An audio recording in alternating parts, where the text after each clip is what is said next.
Elsa? Elsa opened her eyes to the sound of her name being called, spoken as though from a great distance.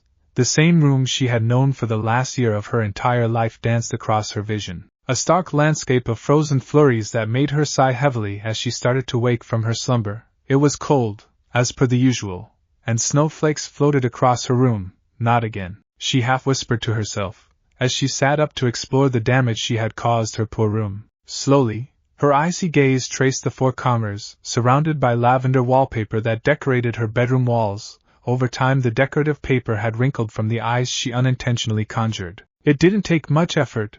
The barest brush of her hand across the wall was enough for the wallpaper to instantly freeze in a layer of ice, and that was without trying. Were she actually to apply some effort to her magic, she could easily obliterate the walls, door, windows, even the floor itself beneath a thick sheet of ice. This room had been her everything ever since the calamity of last winter, ever since her little sister Anna was gravely injured by her magic. She was alive and well now, but what did it matter? Elsa daren't come near her sibling, and not for fear of harming her, then for sheer guilt of what she'd done. She would never allow herself to forget. Anna might not remember that day, but Elsa would, always. Choking back a guilty tear, she allowed her eyes to roam her room once more. As always, everything was covered or perhaps smothered within ice and snow. Still, she'd almost hoped it wouldn't be this time. Elsa found those thoughts dashed as took stock of the frozen tundra lining the walls, stretching its cold fingers across the floors and ceiling, quietly mocking her for daring to dream otherwise. The eldest daughter of the Arendelle family sighed and closed her eyes once more, quietly hoping she could fall back into a deep sleep as she had been before the abrupt awakening of her. She'd do more than drift off this time, maybe. It was not to be. The door swung open with a sharp creak, golden daggers of candlelight stabbing at her lashes, forcing them to recoil and open at the sudden luminance. Groggily, Elsa sat up, to reveal not her sister as she'd suspected, but someone else altogether. Father? What was he doing here, in the middle of the night? Elsa, my darling, for the first time in 365 days, her father's face was utterly devoid of the worry he'd been fraught with. I'm sorry to wake you, but I'm afraid this can't wait. There's someone I'd like you to meet. Those eyes were bright with hope, and the ghostly smile seemed to dance at the corners of his mouth. That strong chin so stern and firm, his grim countenance now bright, if not genuinely joyous. How long had it been since she'd last seen him smile like that? Not since Anna nearly died. That alone roused her from her own self-loathing. But it was what he said next that caused young Elsa to nigh but bolt upright in bed. You can come out now, lad, she won't hurt you. At first she didn't understand her papa's words at all.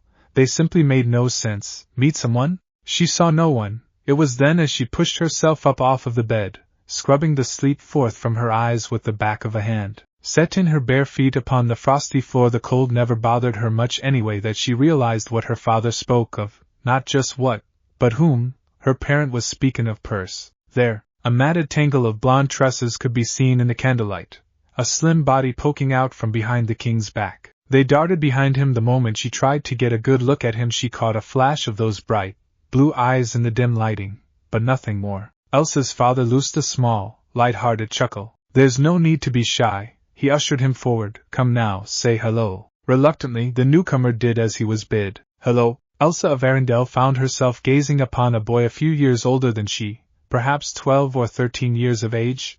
Although he was dressed in the garb seen by most peasant children, one glance immediately told her that he did not hail from this land. Those blue eyes, blonde hair and whiskered cheeks immediately betrayed him as a foreigner. Their gazes met, and he offered her a tentative smile, the expression so frail it might be made of glass. She gazed at him for a long moment, green eyes regarding him inquisitively. Hello to you, too, she managed with the slightest stutter, her gaze swinging back to the king's almost immediately. I don't understand. Who is this, and why is he? That's just a dear. Her father would not be deterred. We found this lad on our shores last week, and until now, we were nursing him back to health. Elsa failed to see how any of this related to her. Her confusion must have shown, because her father ceased what he was saying and turned to the blond boy. Perhaps a demonstration would be best. Go on, son, the king urged, prodding him forward. Show her what you can do. Okay. His voice was slightly muffled by the distance between them, but it soon shrank as he reluctantly stepped over the threshold and into her room. Was it just her? Or were those sapphire irises scarlet on a sudden, or was even that her own imagination? Elsa also shrank back for fear of accidentally harming him. But then she felt it, warmth. It rushed across her in an unseen wave, bringing with it the sensation of heat and energies unseen by the naked eye. But Elsa saw. The ice in her room instantly recoiled at his presence, as though his very being here was an unspoken offense to her element. And then, to her incredulity, the ice in her room, it began to melt. Her gaze flit to that of her father's, but he was still smiling, as though he'd expected this all along, and still, the warmth rushed around her, past her, through her, manifesting now as tongues of fire on the edges of the boy's boots, flaming footprints that seemed to spread, targeting everything in the room with a ruthless precision, not just the ice, everything. Something about that made Elsa nervous, and in that anxiety, she felt her ice began to resist this unseen assault. It coiled like a thing alive, spreading across the room, stronger, thicker, lashing outward, surging out of control, beyond any control. Without pause or warning, the boy was suddenly there, crossing the room in a clamor, his hands closing around hers in a firm grip, crushing their fingers all together. Elsa wanted to balk, wanted to warn him that she couldn't control it, that he'd be hurt. But then she felt the warmth again, shooting down his arm and into hers, entering her body. Her power, so unstable, was suddenly suppressed, forced back down by this unseen surge. Bereft of her guidance, the magic ice began to melt again, but far faster this time. Within a blink of the eye, the span of 2 beats, the frost lining the walls and ceiling dissolved to water, then evaporating to harmless steam before her very gaze. But now she could feel the cold of her element surging through her hand and into his. The boy jerked back as if he'd been burned, clutching at his palm like it was a serpent in his grasp. Elsa would later realize that his eyes had faded back to their true blue the instant her ice had entered his veins. It was a surreal experience to have someone simply melt her ice, to take her raging magic and bring it under control so swiftly. What did you do?"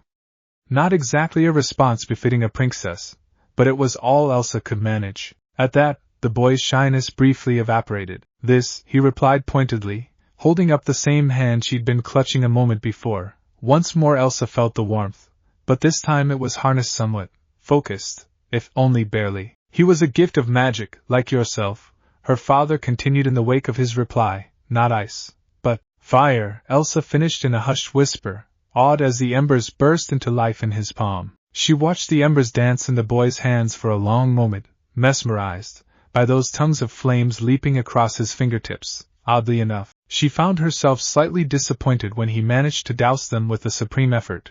It was clear that, like her, he had little to no control over this power of his. In that way they were almost alike. Elsa froze, her back stiffening, as the realization doused her. He was like her, cursed with a power he couldn't entirely control, but a power that offset her own. Just as her did his. Fire and ice, she'd felt it when he'd taken hold of her hand. They'd both felt it, and that frightened her, as much as it did excite her. "Someone like me. I don't understand." Elsa shook her head, struggling to quell the rising elation in her heart. "Father, why is he here?" A shaft of moonlight slashed down through the window and across her face in that instant, casting her in an eerie, almost otherworldly glow. Perhaps that was what gave her father pause. At any length, he finally spoke. "Well, if he's willing, I'd like him be your..." The king's face took on a thoughtful expression. "Companion, of sorts, until you can learn to control your powers, perhaps even a friend, given time." Elsa's heart gave a small lurch at that. This boy.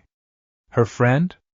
She had never given thought to having a friend, much less a companion. Conceal. Someone she couldn't hurt with her ice. Don't feel. Someone who could rein her in if she ever lost control of herself. Don't let them know. Someone who knew the truth of what she was, besides her parents. Someone to trust. Her heart leapt again at the thought. Someone like her. "He's no older than I am," she protested, but the words were weak, without rancor. "Aren't we forcing him to?" "Hey, nobody's forcing me to do anything." Both Elsa and her father turned to regard the boy, one in disbelief, the other in quiet bemusement. His apparent muteness had vanished, his quiet blue eyes regarding them quizzically. "Your father saved my life," he said. "I'd like to return the favor. If this helps me to control my gift as well, then that's just a bonus." Then it settled. Her father didn't give her time to protest. He was already shutting the door, pausing only to add, "I'll have a guard posted outside. Should you need anything." He paused once more, his visage giving a true hint to the worry he must have felt at leaving his eldest daughter with an untested strangers.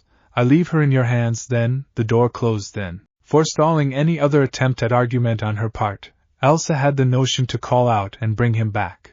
But the words stuck in her throat. Instead she stood there, listening as her father's footsteps fell further and further away, leaving her alone with this strange boy. "Good night," was all he said to her, picking a corner to curl up in. "You mean you're actually going to sleep down there?"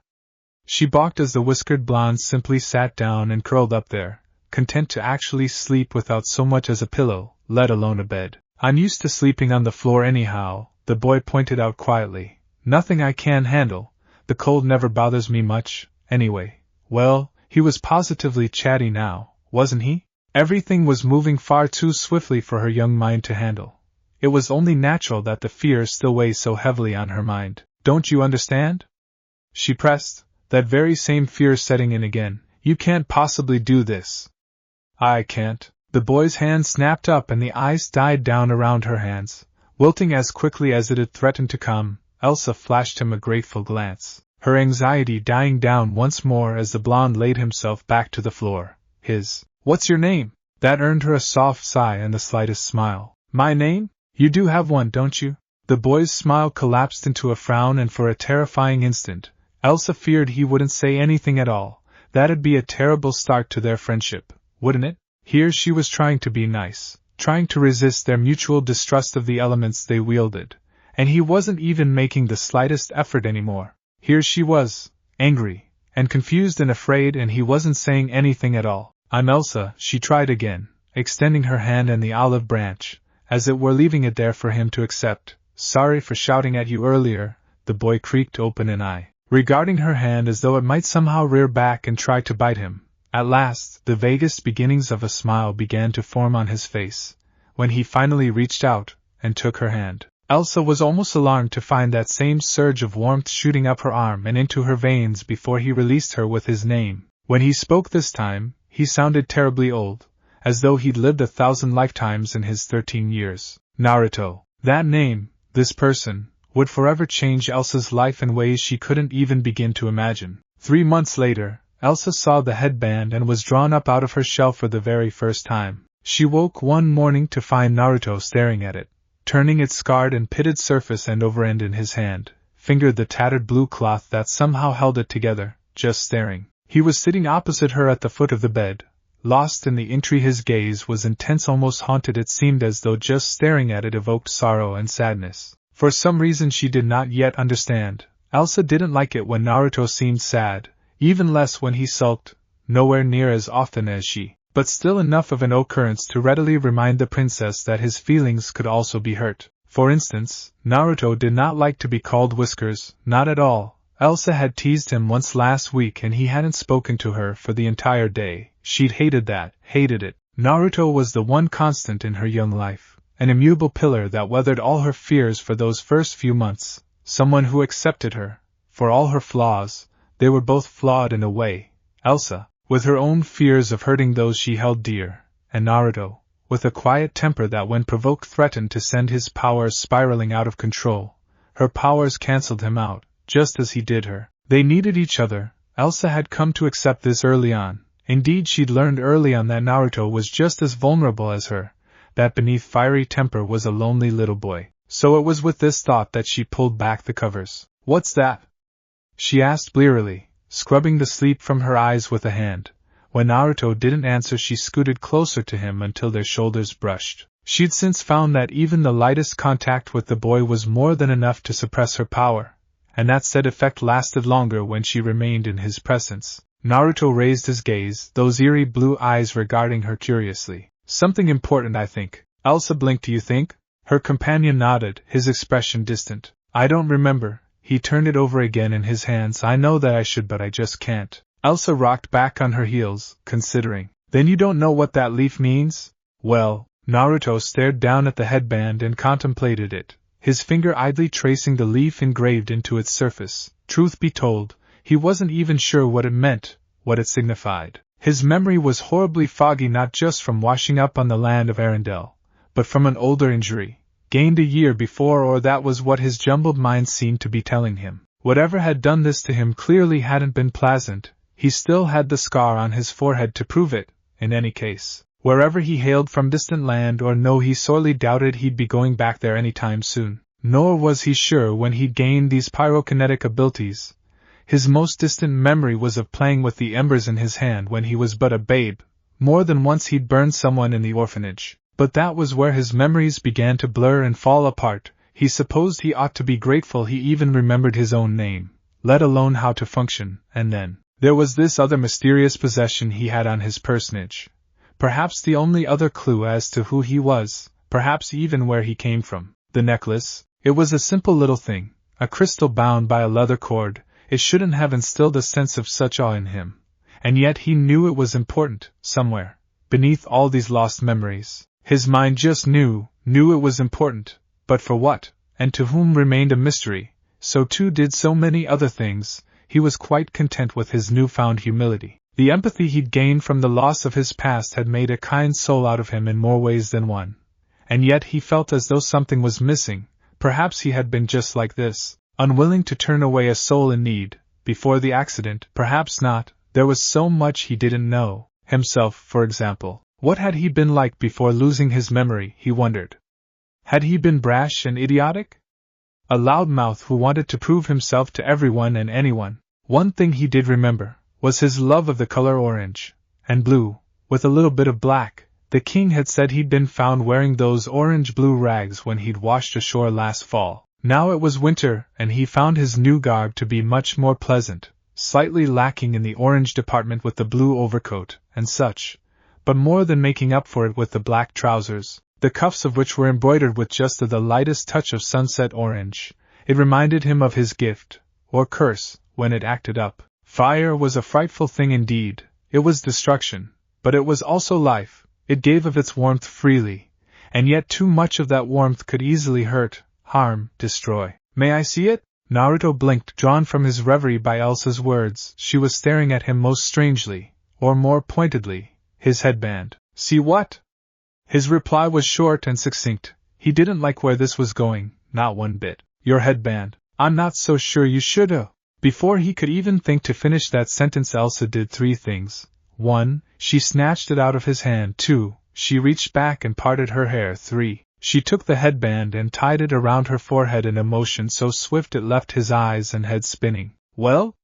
She asked, offering up a small, tentative smile. How do I look? Not bad, Naruto was forced to admit. Damn, but the thing suited her, even more when the lightest of flushes lit the teenager's cheeks. Really? Not a second after she'd spoken, a stray strand of pale hair escaped the headband's hold, wriggling free to tickle at her nose.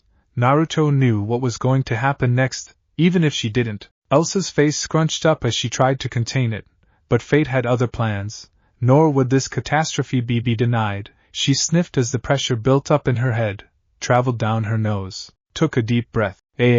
Elsa, don't you dare! Her subsequent sneeze blasted outward in a wave of cold air, smothering Naruto in a thick layer of ice. He sat there a long moment, covered in frost from head to toe, unable to move so much as a muscle. It might have been priceless were it not for Elsa's horrified expression. Poor thing, she thought she'd frozen her best friend. Elsa always had been too soft for her own good. She was a gentle girl who hated to hurt. If his eyes hadn't been frozen, behind the ice, Naruto would have rolled them, as it were. He merely heated a pocket of air around himself to blistering temperatures, slowly freeing him from his icy prison. Elsa watched in a way as the frost began to thaw, wilting beneath those strange, red-gold flames.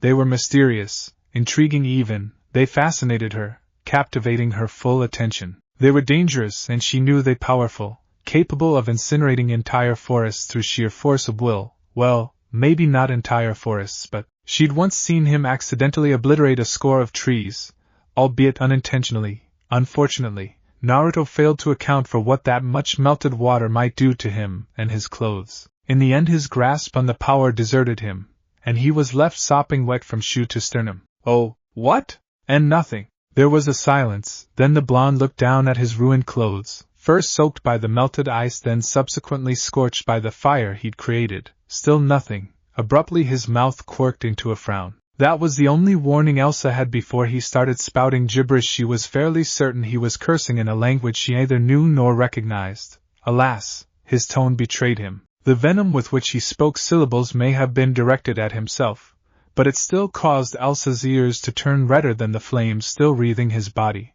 Finally, he dropped back into English, just long enough for her to catch a snippet of his rant. "Does this always happen to me?" Elsa couldn't help herself anymore. At the sight of her sopping wet and very much unharmed friend, she promptly burst out into uncontrollable giggles. It felt good to laugh again, she thought to herself. It was what did her father once say? Freeing? Counting these last 3 months of Naruto's company, it had been nearly 2 years since she'd smiled, since she'd laughed like this. 2 years. And she'd only just now started to open up to him. As near as she could remember, this was her first ray of sunshine amidst the gloom in what felt like forever. "It's not funny," Naruto glowered at her, his ire completely diffused by his sopping state. "Yes it is," she snickered back. His lips quirked. That should have been another warning, one she failed to heed. "I suppose you're enjoying yourself, then?" Elsa barely managed an affirmative nod beneath her giggling. "Alrighty then, my turn." She barely had time to wonder what Naruto meant before he did something with his legs heating the air around them, and stepped forward. Forget the movement, just the motion was impossibly fast. He nearly reached her in a single bound, crossing the 3 feet between them in a blur of orange, red and black, his forearm fully extended, poised to snatch the headband from her head. Elsa reacted, freezing not his feet, but the floors beneath them, coating everything in a thin sheet of ice before he could try and reclaim the stolen article. In hindsight, it wasn't the wisest thing to do. Here, in the moment, the result was nothing short of hilarious. Naruto's swift advance turned into an equally swift flop, leaving him sputtering in surprise as he slammed face first into the floor. The ice melted quickly at his touch, but the damage and the prank was already done. His blue eyes glittered up at her, not with reproach, but oh, he was smiling again. "Okay," he said, "is there any chance you'll just give me the headband back if I ask nicely?" Elsa burst into giggles again and shook her head. This time, her grin was entirely genuine. "You'll have to do better than that." Naruto sighed as picked himself up off the floor. Something registered in his memory, just then. He had the distinct impression this wasn't the first time someone had stolen his headband and tried to make off with it. But when?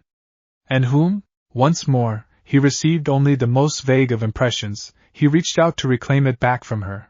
But once more she proved far too swift for him, clambering off the bed with a frightened, delighted yelp, her smile wide and bright for the first time in their short-lived friendship. He tried to grab her again, his fingertips just brushing her pale blonde hair as she danced away. "Catch me if you can. Come here." The next 5 minutes were not very kind to Elsa's room. Whenever Naruto came close to catching her, she would throw up a sheet of ice, either tripping him or allowing herself to slide harmlessly out of his path. Likewise, he would use his heat to propel himself forward, destroying the carpet with his propulsion, ruinating wallpaper when he flung small, harmless for Elsa fireballs at the ice walls she constantly erected to hem him in. This was crazy, chaotic, in every sense of the term. In those 5 minutes Elsa dared to probe the limits of her powers, and was pleased to find that Naruto matched her. Finally, they were exhausted, their stamina spent, their powers all but drained. "I give up!" Elsa gasped out with a laugh, flopping back onto her battered bed, her hair slipping free from its bun, coming loose from the motion. She didn't care if it was damp or if the water ruined her dress. She was simply too tired to care. She still had enough strength to risk a haphazard glance at their improvised playground. What she saw there made her cringe a bit, though not in an entirely guilty way. Her room was a mess of melted water and frozen ice. The wallpaper had been scorched black in places, and her poor carpet was a shadow of its former self. Only her window had been spared the elements' wrath, save for a small fire dancing a jig just at the edge of the wood. Was it worth it? Definitely. Oops, missed a spot. Naruto raised an arm to extinguish the tiny flame still smoldering on the corner of the windowsill.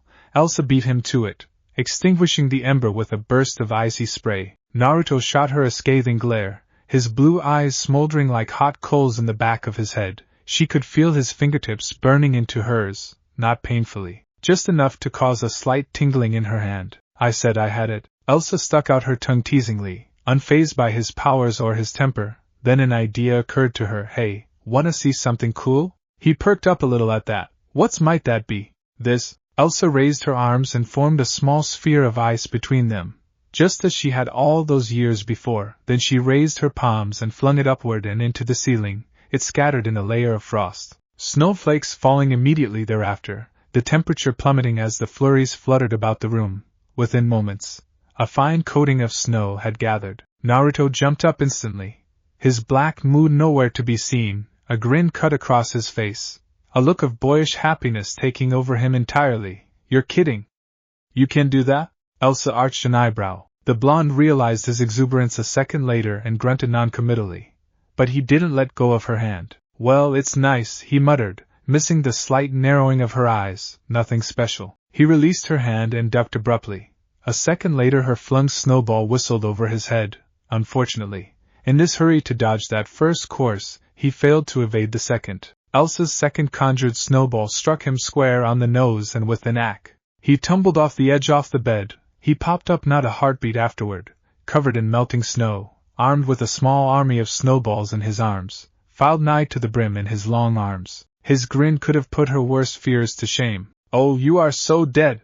Elsa squeaked, eyes wide as he came up swinging, hurling snowball after snowball at her, but she had some of her own, easily summoned with a flick of the wrist. To think she'd been grateful when her father had given her those white gloves, now discarded, as she cast a snowball at him, pegging him dead center in the chest, knocking her fellow blonde and his collection of wintry spheres back off the bed. Again, Naruto sputtered with surprise for effect as he fell, tumbling over the edge with a heavy thud of motion. This time, he didn't get back up. Elsa felt her heart hitch in her chest. Naruto? He was back up in an instant, grinning from ear to ear, armed with even more snowballs if such a thing were possible. This means war. Those words resulted in an all-out albeit short-lived snowball fight, one that ended when one of Naruto's snowballs almost shattered the window. Once more they flopped back onto the bed, this time truly spent. Then he muttered an odd joke about her power causing her to elbow him in the side, and then he was elbowing her, and she. Elsa's bright eyes still glittered with the lightest hint mischief at the notion,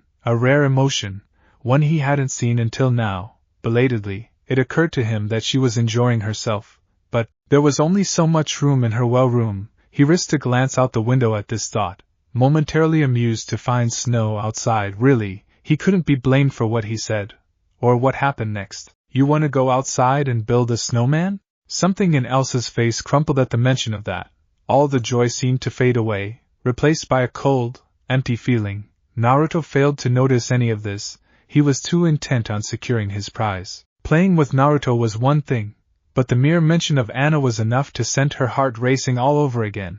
Not only did her sister not remember her gift, but that gift had nearly killed her once. If she hurt her again, that would be even worse than death itself. Elsa? Now it was Princess's turn to blink, drawn from her reverie by the blonde's words. I think I'd like breakfast first. The lie tasted like ash on her tongue, soot and thick I mean, she drew herself up suddenly every inch the princess her mother and father had raised her to be, using the full weight of her accent. I request porridge, my good sir. All of an instant passed between them, and for a moment she thought he might rebuke her, not understand her little joke. Aye, me hearty, Naruto said as he put his feet together and gave a salute. It took all Elsa had not to giggle. Naruto, that's pirate, you're speaking pirate right now. Whatever you say, my lady, he grinned, flinging himself off the bed with a deceptive grace, opening and closing the door behind him. Elsa smiled meekly and watched him go, painfully aware of the void his words had opened up in her heart. You finally got Elsa to play, didn't you?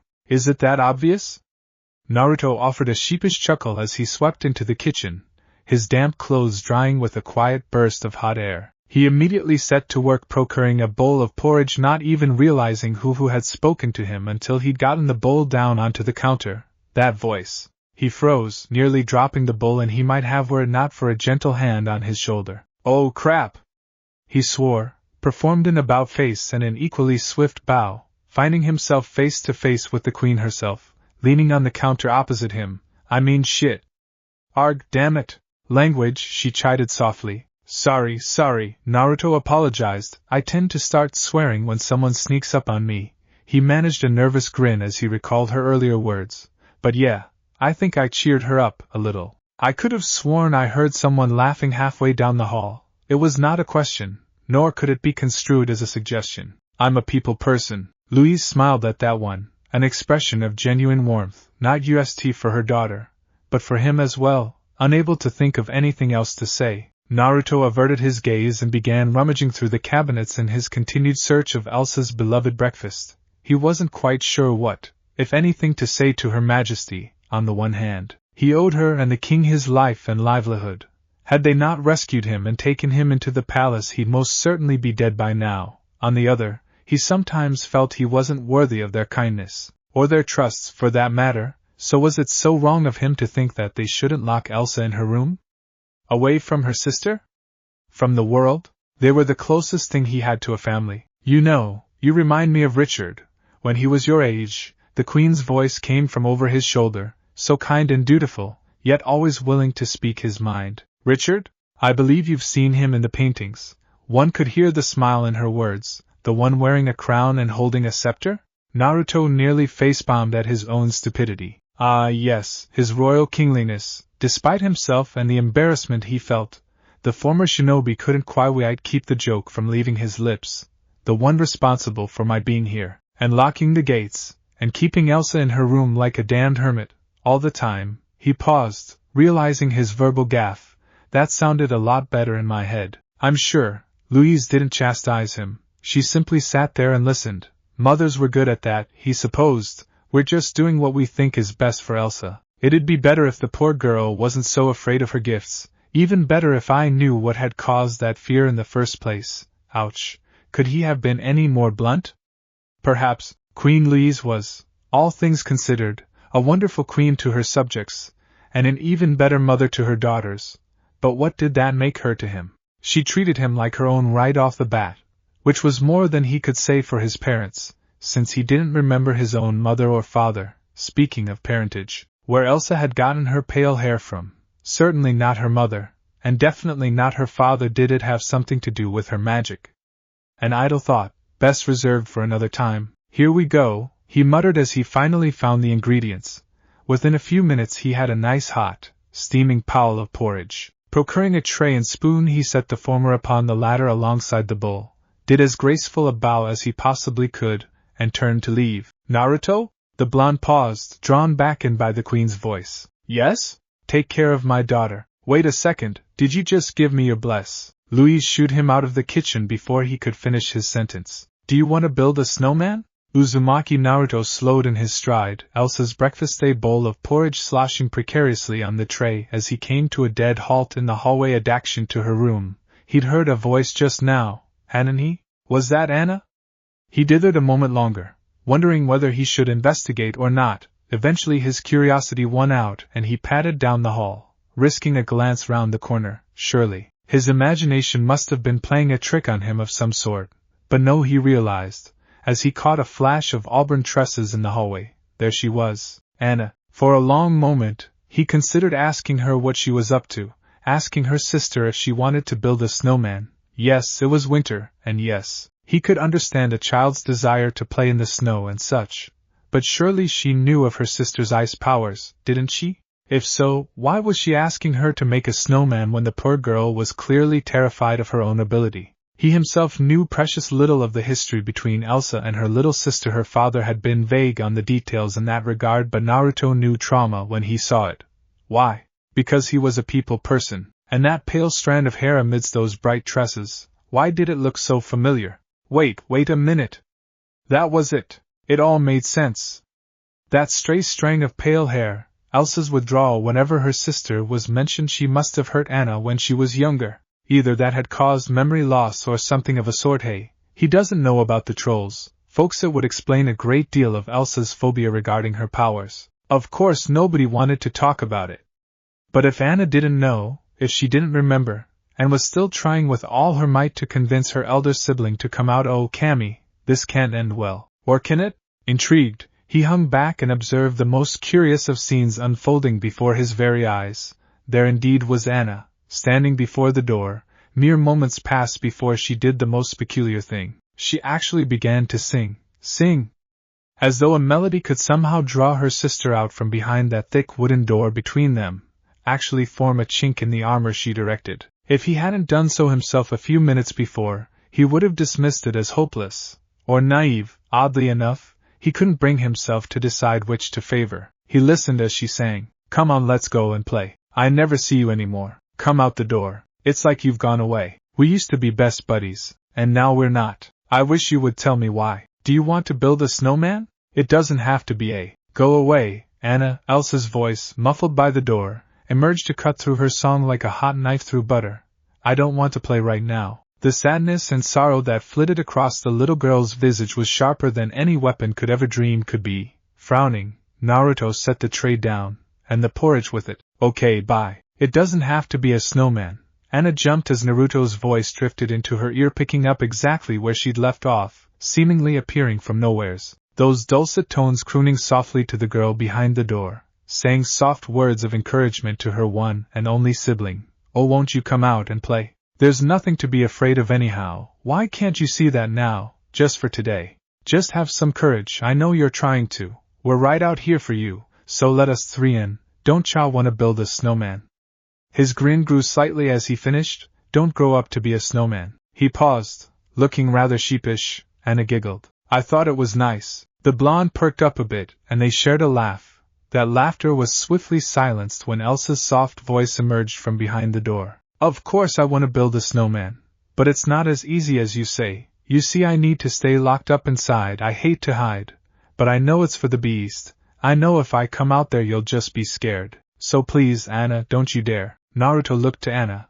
Apparently they shared the same thought. "Hello Elsa, it's me again. Won't you let us in?" Anna looked to him for encouragement. "Of course you can build a snowman. It's really rather easy now, you see." Before he could finish, a loud bang on the other side of the door cut him off. There came a small click as the door unlocked. Naruto paused, arched an eyebrow, his mouth frozen open in a small round O. Then, to Anna's infinite amazement, something incredible happened.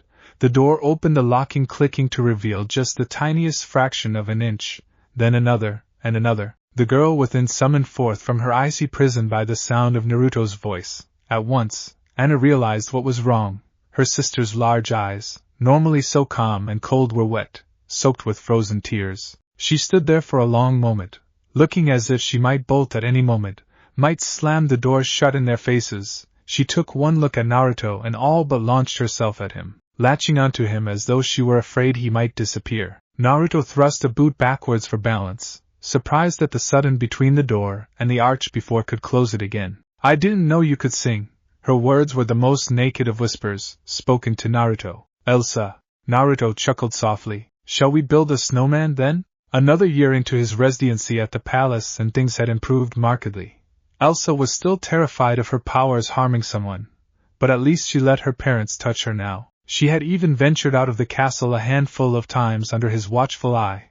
Their relationship was still a fairy cry from what it had once been, but it was a marked improvement to the stark isolation Elsa had preferred. Yes, she still refused to reveal, or even use her powers in the presence of her sister, but it was a start. He wasn't nearly so secretive with his powers, however. Unfortunately, some disagreed. "What do you mean she shouldn't control it?" A 13-year-old Elsa silently squirmed beneath her father's disbelieving stare.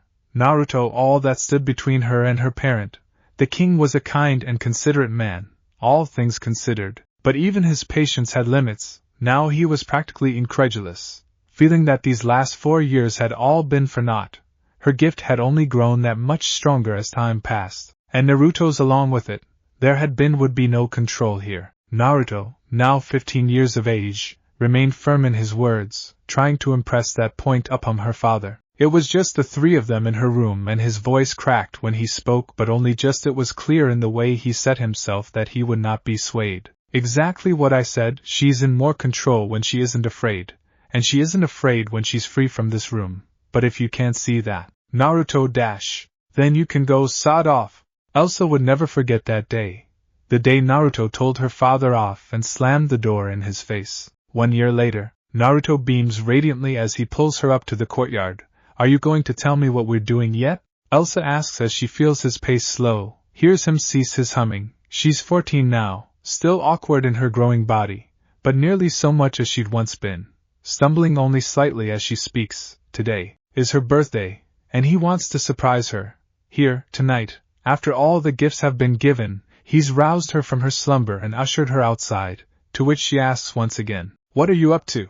Naruto gives her a secretive little smirk, "You'll see soon enough." The blonde threw the door open and steps out, taking Elsa's hand and helping her down the step. It's small gestures like this that are totally unnecessary, but surprisingly easy to get used to. Naruto wraps Elsa's hand in his own, and leads her quickly across the field of snow before coming to an abrupt halt, just before the huge, sprawling expanse of the yard. There is still snow here, but only barely, winter still clinging tenuously to these lands, despite the encroaching march of summer. At first, Elsa doesn't understand, but then as she watches him rub his hands together and claps, she realizes what he means to do. She feels the moisture shrivel up the night suddenly aflame with power and tension. A thin sheen of sweat glistens upon his forehead as he dredges up his gift and gives it life, lets it flow free from him and pour out from his fingertips. The air is suddenly alight with fire and flames, tongues of gold dancing in the night sky overhead, for all of Arendelle to see and wonder, creatures born of the inferno, immaterial beasts given life by Naruto's power. Elsa watches them well overhead, marveling at their majesty, at each of them in quiet wonder. Deadly dragons, lordly lions, terrible tigers, and countless other creatures she does not recognize. She knows it then, that this is his gift to her, this delightful display that only he can produce. "Happy birthday, Elsa," these words echo in her ears endlessly as he takes her hand, sending her cheeks burning pink. Elsa realizes it then as she watches the fireworks, literally, works made of fire, spiral over their heads. It terrifies her to know that her feelings for him have become so strong, that they've progressed already so far, to know that deep in her heart she truly, completely, loves him. Severely years later. "Do you have to go?" The words were thick in Elsa's throat. She was despondent, knowing that they would be gone for 2 weeks' time. She had a horrible feeling about this, a terrible pit in her stomach, but she held it in and bowed to both of them in courtesy. Anna had bid them goodbye mere moments before. Even now, Elsa could still feel the painful rift between her and her younger sibling as Naruto spent more and more time with her. Instead of Anna as he'd done in their youth, it had shrank somewhat, but there was still a gap. Quite possibly it would always be there, but a small part of her was glad for it. That tiny, jealous part of her wanted Naruto all to herself. She didn't want to share Naruto, least of all her with sibling. "You'll be fine, Elsa." The king's gaze traveled to Naruto beside, their disagreement forgiven and forgotten with time. "After all, you have him," Elsa sputtered at the mention of Naruto. At 16 years of age, she'd had such thoughts about her companion/bodyguard, of course, but as he remained 2 years older than she, it had always seemed inopportune, inappropriate. Naruto made a non-committal noise, but anyone with eyes could see he was flattered by their words. His voice, no longer cracking with immaturity, rippled between them. "I'll keep her safe, your majesty, believe it." "You did not just say that." Elsa almost smiled at those words. "Hey, I don't know what came over me, just now." Still, Elsa was grateful for him now, his hand on her shoulder, an immutable pillar of reliance. As she saw her parents off to the harbor, she bid them farewell, thinking she would tell mother how she felt about Naruto, to seek her counsel as to these feelings for her bodyguard. Such advice could wait until she returned, of course, and until then she would content herself to do just that, wait. But she never saw them again. 2 weeks passed, then 4, 8, 10. Word finally reached Arendelle that the ship had been lost at sea. There were no survivors. That night everything just fell apart. She ignored Anna's attempt at comfort after the funeral, ignored everyone. Everything felt dead to her, her normally calm power raging out control, causing havoc with her emotions. Elsa remembered precious little of what happened after the funerals. She recalled locking herself in her room and screaming, her powers running amok as she tore into the furniture. Deadly icicles piercing the walls and windows, an eternal layer of frost creeping forth from her body, threatening to consume her very soul itself. And then Naruto was just there. She recalled him melting the ice that entrapped her, taking her quivering form into those strong arms, holding her tight, crooning softly to her, "It's all right, it'll be all right." That night Elsa resolved she had lost enough already.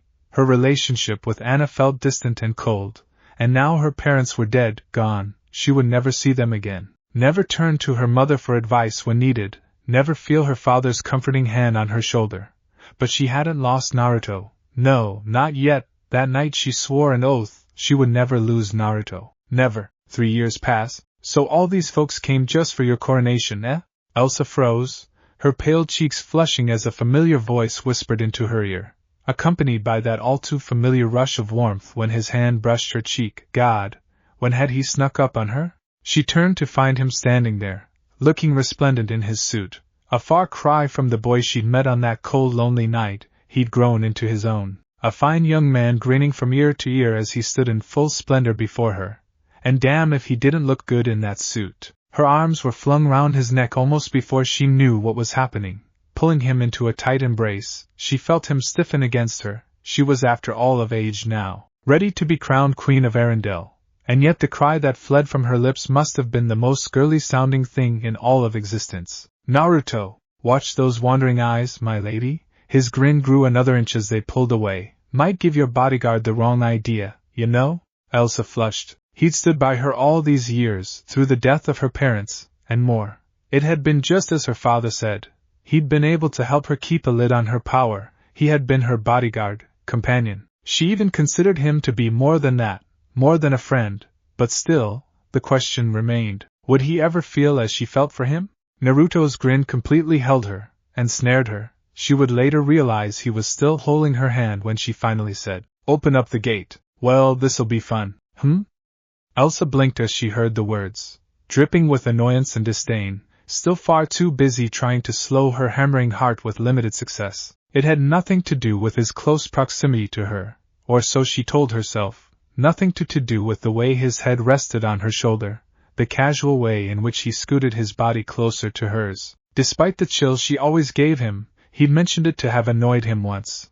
But he'd never said anything more about it. He endured, for her sake. There's so many people down there, he continued, blue eyes roaming over the courtyard, taking in the now open gates, and almost none of them are here to see you. Something in the way he said that made her start slightly. There was venom in his voice, genuine anger. What makes you say that? I may not have many memories, but I know their type. See that one over there? He pointed toward a weaselly-looking man flanked by 2 guards. He wants to exploit Arendelle for its riches. And that lady? She's not the type to do anything but sell those dresses of hers. Don't be surprised if she asks for an endorsement. There's probably only 100 folks here to see you just out of plain curiosity. Maybe more, I could be wrong, you know, but I wouldn't trust some of these folks. What about those 2 in the cloaks? Elsa found herself asking.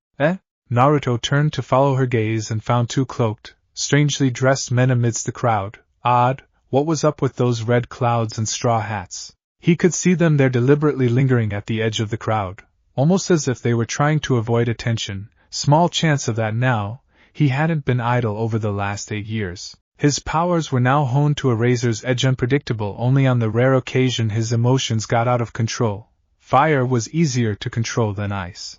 Fire was life itself. Now if only Elsa could learn to forgive herself and forget her fear, then perhaps everything would be alright. That thought slipped away from Naruto as one of the men lifted the brim of his hat, exposing a pale face and dark, onyx eyes. Impossibly their gazes met across the way. Naruto froze. His body falling to a standstill, he froze as an alien, yet eerily familiar voice whispered through the black of his mind, "Found you." For a moment those cold black eyes seemed to flash red, peer right through him, then a blur knocked him aside, jarring him into another passerby, and the moment was lost. Naruto recognized the shock of auburn locks amidst that blur, and then she was past, racing away across the drawbridge. Anna? Well, it was only natural that her sister would want to go out and explore once the gates were opened. Elsa pursed her lips thinly at the mention of her younger sister. What's she doing down there? Exploring, no doubt. Naruto sounded whimsical, almost amused. Can you blame her for bolting the minute those doors opened? Poor thing's been awfully lonely. I mean, you've practically banned my talking to her after what happened last time. Hey! Elsa shot him a frigid glare. He was standing on thin ice and he knew it. Yet still he persevered, trying to mend what had been broken. Relax, Naruto soothed. She shivered as his warm lips graced her cheek, sending pleasant tendrils of fire shooting through her face. Elsa shivered. He was only like this when he was with her. He never, ever held himself around anyone else, not even Anna, with whom he spent so much time, was privy to this softer side of him. A small, spiteful part of her heart wanted Naruto all to herself. Nothing less would do. She wasn't fond of the gulf between her sister and herself either. It had shrunk somewhat over the past few years, but Naruto had widened it in many ways as well. bless his heart for trying though. When it became apparent that the blonde was the key to drawing Elsa out of her shell, Anna had become even more insistent in her attempts to get her older sibling out of the room, with disastrous results. When faced with the prospect of potentially hurting her sister again or worse, losing possibly the only person who truly understood her, Elsa had panicked, completely and utterly, shouting that Naruto was hers, that she wanted to be left alone. She'd slamming the door in her sibling's face, and on their fledgling friendship, she hadn't come out again, not without Naruto. Quiet murmurs had begun anew after the staff realized just how close they'd become over the years, many debating whether the boy's talent or Elsa's own training had carried the day. Whatever the case, things were a bit broken between her and her sibling now. Elsa wanted to try and repair them, she really did, but it was so difficult. She could feel the powers shooting up and down her fingers, straining at the thin leash that was her control. It wanted out, wanted to be free. Despite her turbulent emotions, she listened intently to Naruto's words, taking pride in the way he embraced his powers, made it a part of himself.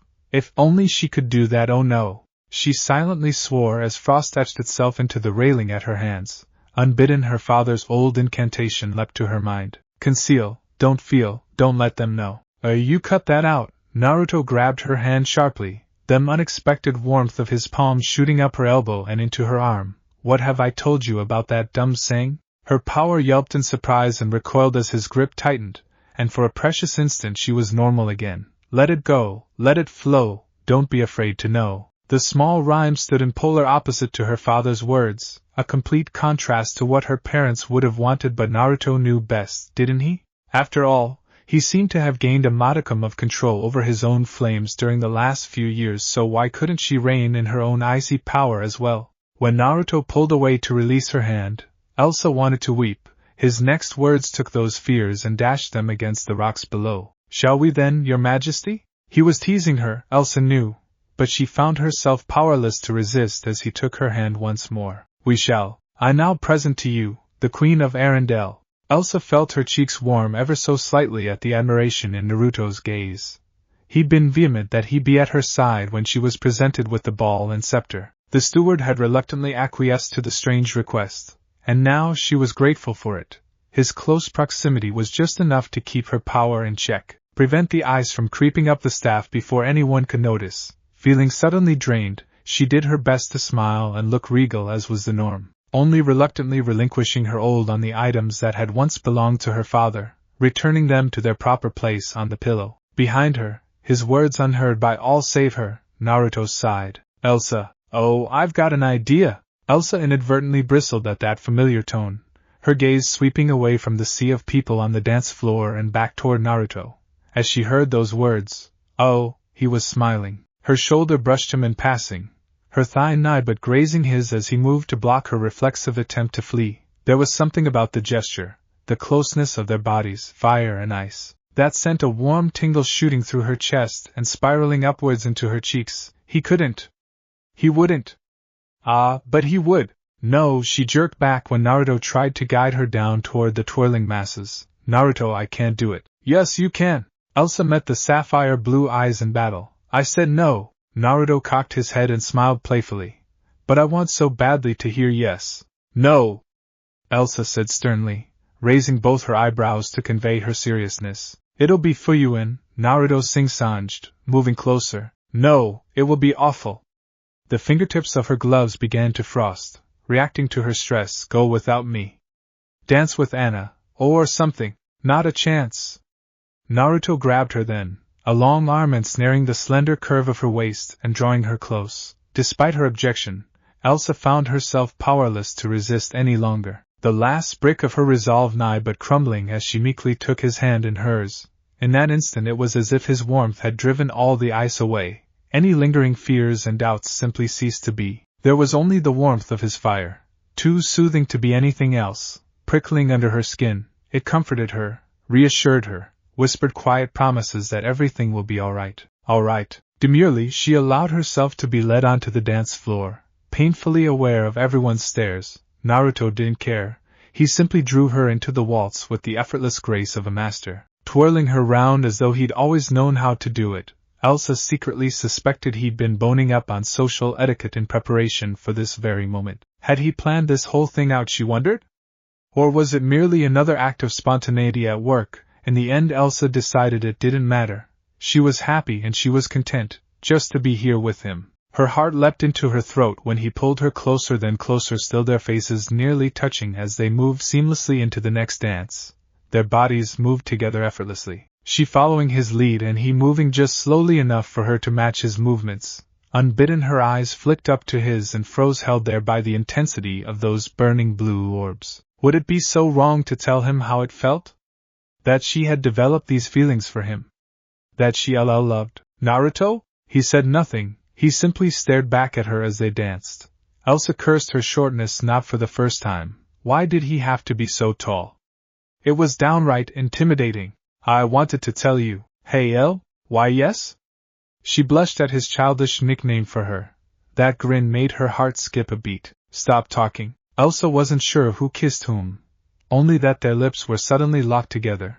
Her mouth pressing gently against her heart had leapt before. Now it was doing backflips. Still his lips held her, refusing to be budged in the slightest. Not that she wanted him to move, she'd much rather they stay just like this, here, forever. But all good things must end, and so too did this. The music's trailing away as everyone suddenly took notice of this strange young man kissing their queen.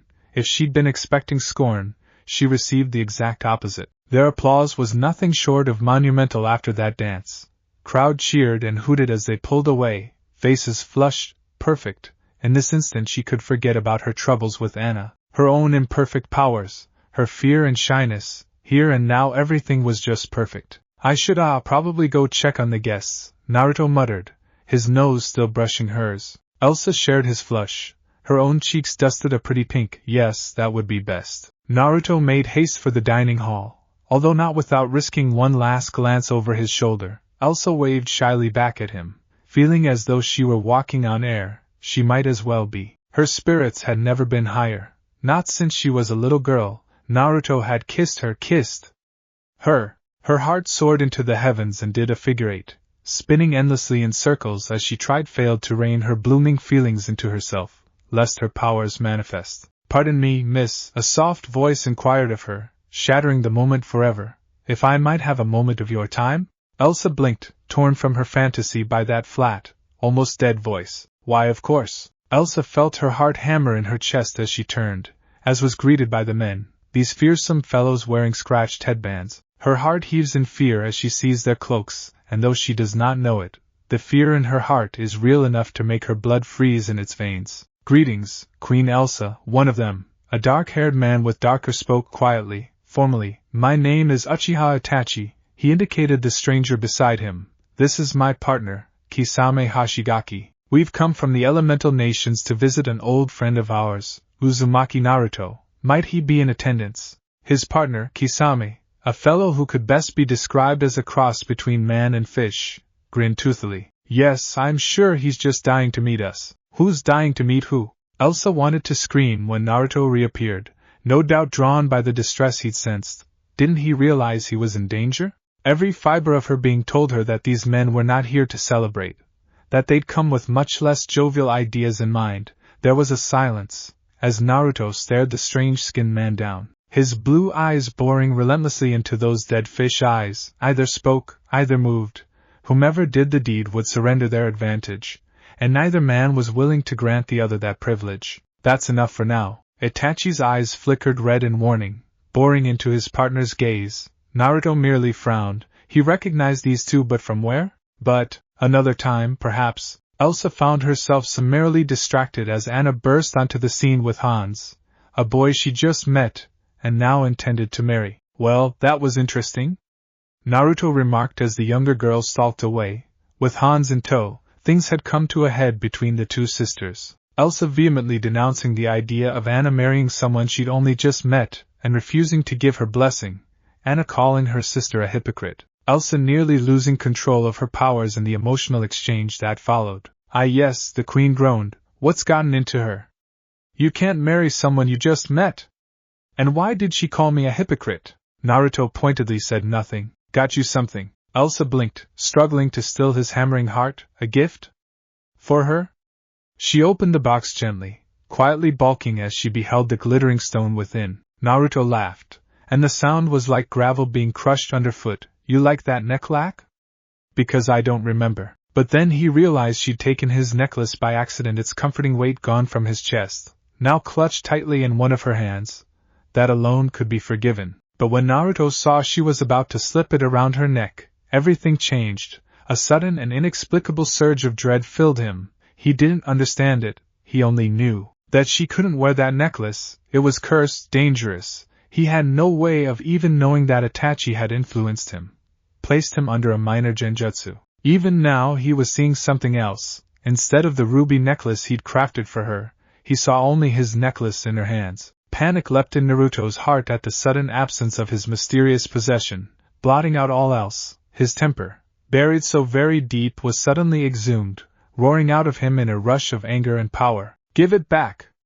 Power flared in his fingertips, streaking an angry fireball past her head and into the wall, scorching the stone black, searing an furious line across her cheek. In the same instant she recognized the bloody cut she'd carved into his cheek. In her chest, her throat, on the tips of her fingers, Elsa could feel the throb of the power that scared them so, the power that had harmed the one for whom she cared most. In front of everyone, they'd hurt each other, revealed their gits. Here, at the ball, Naruto balked. Elsa, when faced with the consequences of her actions, of harming the one she loved more than anything else in the world, Elsa did the only thing she could think to do. She ran. Elsa didn't listen, wasn't listening, couldn't bring herself to hear anything but the hammering of her own heart as she ran. It pounded in her ears like the drums of a great hunt, out for her blood, promising only pain and suffering if she turned around now. And so she ran with everything she had, thrusting herself through the throngs of adoring and now panicking admirers to reach safety. Some cried in fear out as her power brushed at them. Others shrank away as the cobblestones frosted at their. The lake lay ahead, but once again she couldn't be bothered to stop. So she ran right over it, the waters frosting into ice as she made her escape. Elsa. There it was again, her name, softer now, receding into the distance. Had she been listening, she might have detected the sounds of battle raging back in the palace, would have heard Naruto roaring in surprise and rage, crying out for her as the cloaked men ruthlessly took advantage of her absence and attacked, ambushing him with cruel efficiency, forcing his own escape in a different direction. Perhaps had she turned back she would have put two and two together. Perhaps she would have noticed the abject terror in his voice, the hurt in his eyes as she left him to his fate. But Elsa wasn't looking. Even if she had, she certainly wasn't inclined to listen at the moment. Her cheek throbbed painfully where he had burned her, the angry red welts rising on the pale skin of her face threatening to make her break down and cry outright. That was the last thing she needed, so she ran until the lake was long behind her. All signs of civilization vanishing into the mountaintops. Still she ran from him, those strange cloaked men, from Anna, Hans, everyone and everything. She was only aware that she'd reached their peaks when the drifts reached her feet. When she could climb no further, adrenaline abandoned her, leaving only a bitter exhaustion in its place. She could run no further, all of her stamina spent in a matter of minutes, a thin coat of ice forming at her feet. Almost dreading what she would find there, she glanced down. Finally, she dared to look at herself, dared to touch her cheek. Pain. She cringed aside almost immediately, sobbing at the starburst of agony behind her fingertips. There could be no denying it. Naruto had burned her, seared her skin with his power. To make matters worse, she'd hurt him. Her spike of ice would have sure cut open his throat were it not for his own gift. And even then she'd seen the angry red line she'd drawn across his face. The bloody tear in his whiskered cheek a silent testament to what she'd done. Even if she could overcome this growing fear in her heart, she was certain he'd never forgive her for hurting her. Let it go, a small voice cooed in the back of her mind, begging for release. How long had she held back her powers? What good had that done her? Elsa shook herself, shivering not from the cold. It had never bothered her anyway, but fear. There was so much fear. Let it go. What have I done? Her words were broken. A naked whisper in the night. What have I done? She collapsed to her hands and knees with a sorrow-filled sob, the purple cape flying from her shoulders as the last stitch gave way, soaring to freedom somewhere amidst the broke crags of Arendelle. Elsa barely noticed it, because that wicked little voice was still urging her to do the one thing she daren't do. Let it go, Mizurapa! Gokakyu! The two opposing elements collided in a wave of steam, fire and water vying angrily against one another until the former inevitably yielded. A geyser of angry mist erupted between the two combatants, creating a dense fog between the pair, an inescapable haze that shrouded the mountains themselves and for the briefest moment afforded one of them safety, until a sword came screaming down at his head. Naruto scrambled backwards like a drunken spider, his body still steaming from where the wave had crashed down upon him. He'd managed to burn most of it away, but the fact remained. Fire was virtually no match in the face of overwhelming water. He tried every trick he'd learned over the last 8 years, but to no avail. He simply couldn't find a way to beat this guy. Every fiber of his body burned from the strain of calling out his power in its fullest form, the trios clashing, raging through the palace and up into the mountains, his Kisames to be more precise. Itachi hadn't made a move since they'd driven him out of the castle.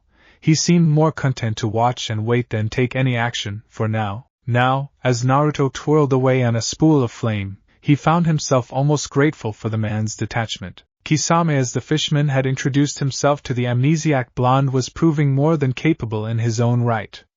He'd no desire for another fight. "We leal now," Kisame cackled cruelly from within the mist. "Looks like you've done a fair bit of powering up since we last met." "Ha!" Naruto scowled as the fog began to thin out between them, revealing his fishy adversary. "I've never seen you before in my life." "Oh, you don't remember me?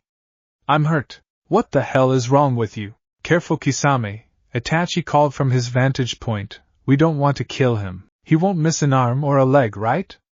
His partner turned to regard him, and in that instant his prey struck. "Ryusenka!" Naruto opened his mouth and spat, a massive blast of dragon-shaped flames slamming into the unprepared fishman with all the force of a cannonball. Caught unawares, Kisame was thrown violently backwards into the snow, his damp body a shell of its former self. At least, that was what the blonde thought until he started to heal. Broken ribs and charred flesh stitched themselves back together effortlessly, blue flesh replacing their blackened counterparts in a speed that put his own regeneration to shame. "Ah," he drawled, getting back up, "Samahata loves those flames of yours. What happened to your chakra, kid?" "It tastes exactly like a biju." Naruto drew back with a hiss. "Biju? I have no idea what you're talking about. And now, playing dumb ain't gonna help. He's probably lost his memories." Itachi drawled from his vantage point. "It makes sense, given what happened to Sasuke." "Ah, the hell is that?" Naruto growled, fireball still swirling in his hand. "Its chakra most likely remains in that fire bloodline of his," the Uchiha theorized, continuing. "We can extract it back at the base." "Music to my ears. Might want to get out of the way, though. This next jutsu's gonna be a big one." "Very well." Whatever euphoria Naruto might have felt at Uchiha Itachi's retreat faded as the swordsman began to change. Naruto felt his flames flicker and fizzle as Kisame became something else. Samahata's hilt slithered into his wrist, its scales swirling into his skin, his body becoming more and more fish-like as the blonde looked on. No, that thing wasn't a fish, it was a shark. Dead fish eyes fixated on him, the strange creature grinning to reveal row upon row of deadly teeth, sharp and gleaming for blood. "Well, that's not fair at all," Naruto muttered. "You know, it's funny," the Sharkman snickered, his breath frosting in the mountain air. "The Eight Tails put up more of a fight than this. I'm almost disappointed in you, Kyubi." "Ah, well." Realizing on an instinctive level what was about to happen, Naruto hurled all his not inconsiderable firepower at the swordsman.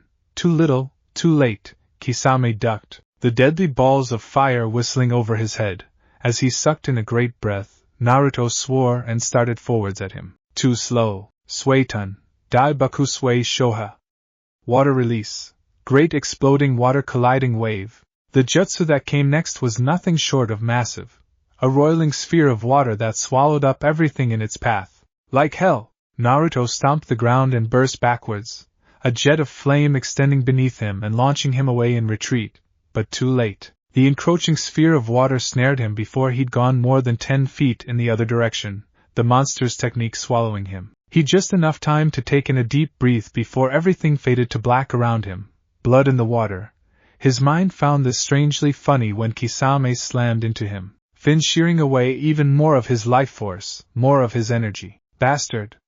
The blonde tried to grab him, but too slow. The shark slithered out of his grasp before he could grapple with his opponent. Kisame's watery cackle mocked him as he slipped away, retreating so a safe distance once again.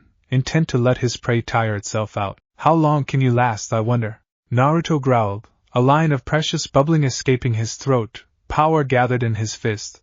But all that emerged was a thin line of superheated water, easily avoided by his adversary. Kisame struck against, stealing more of his strength, sapping ever more of his stamina. This was it, then, no choice. He did have one technique, but it was little more than a delaying tactic.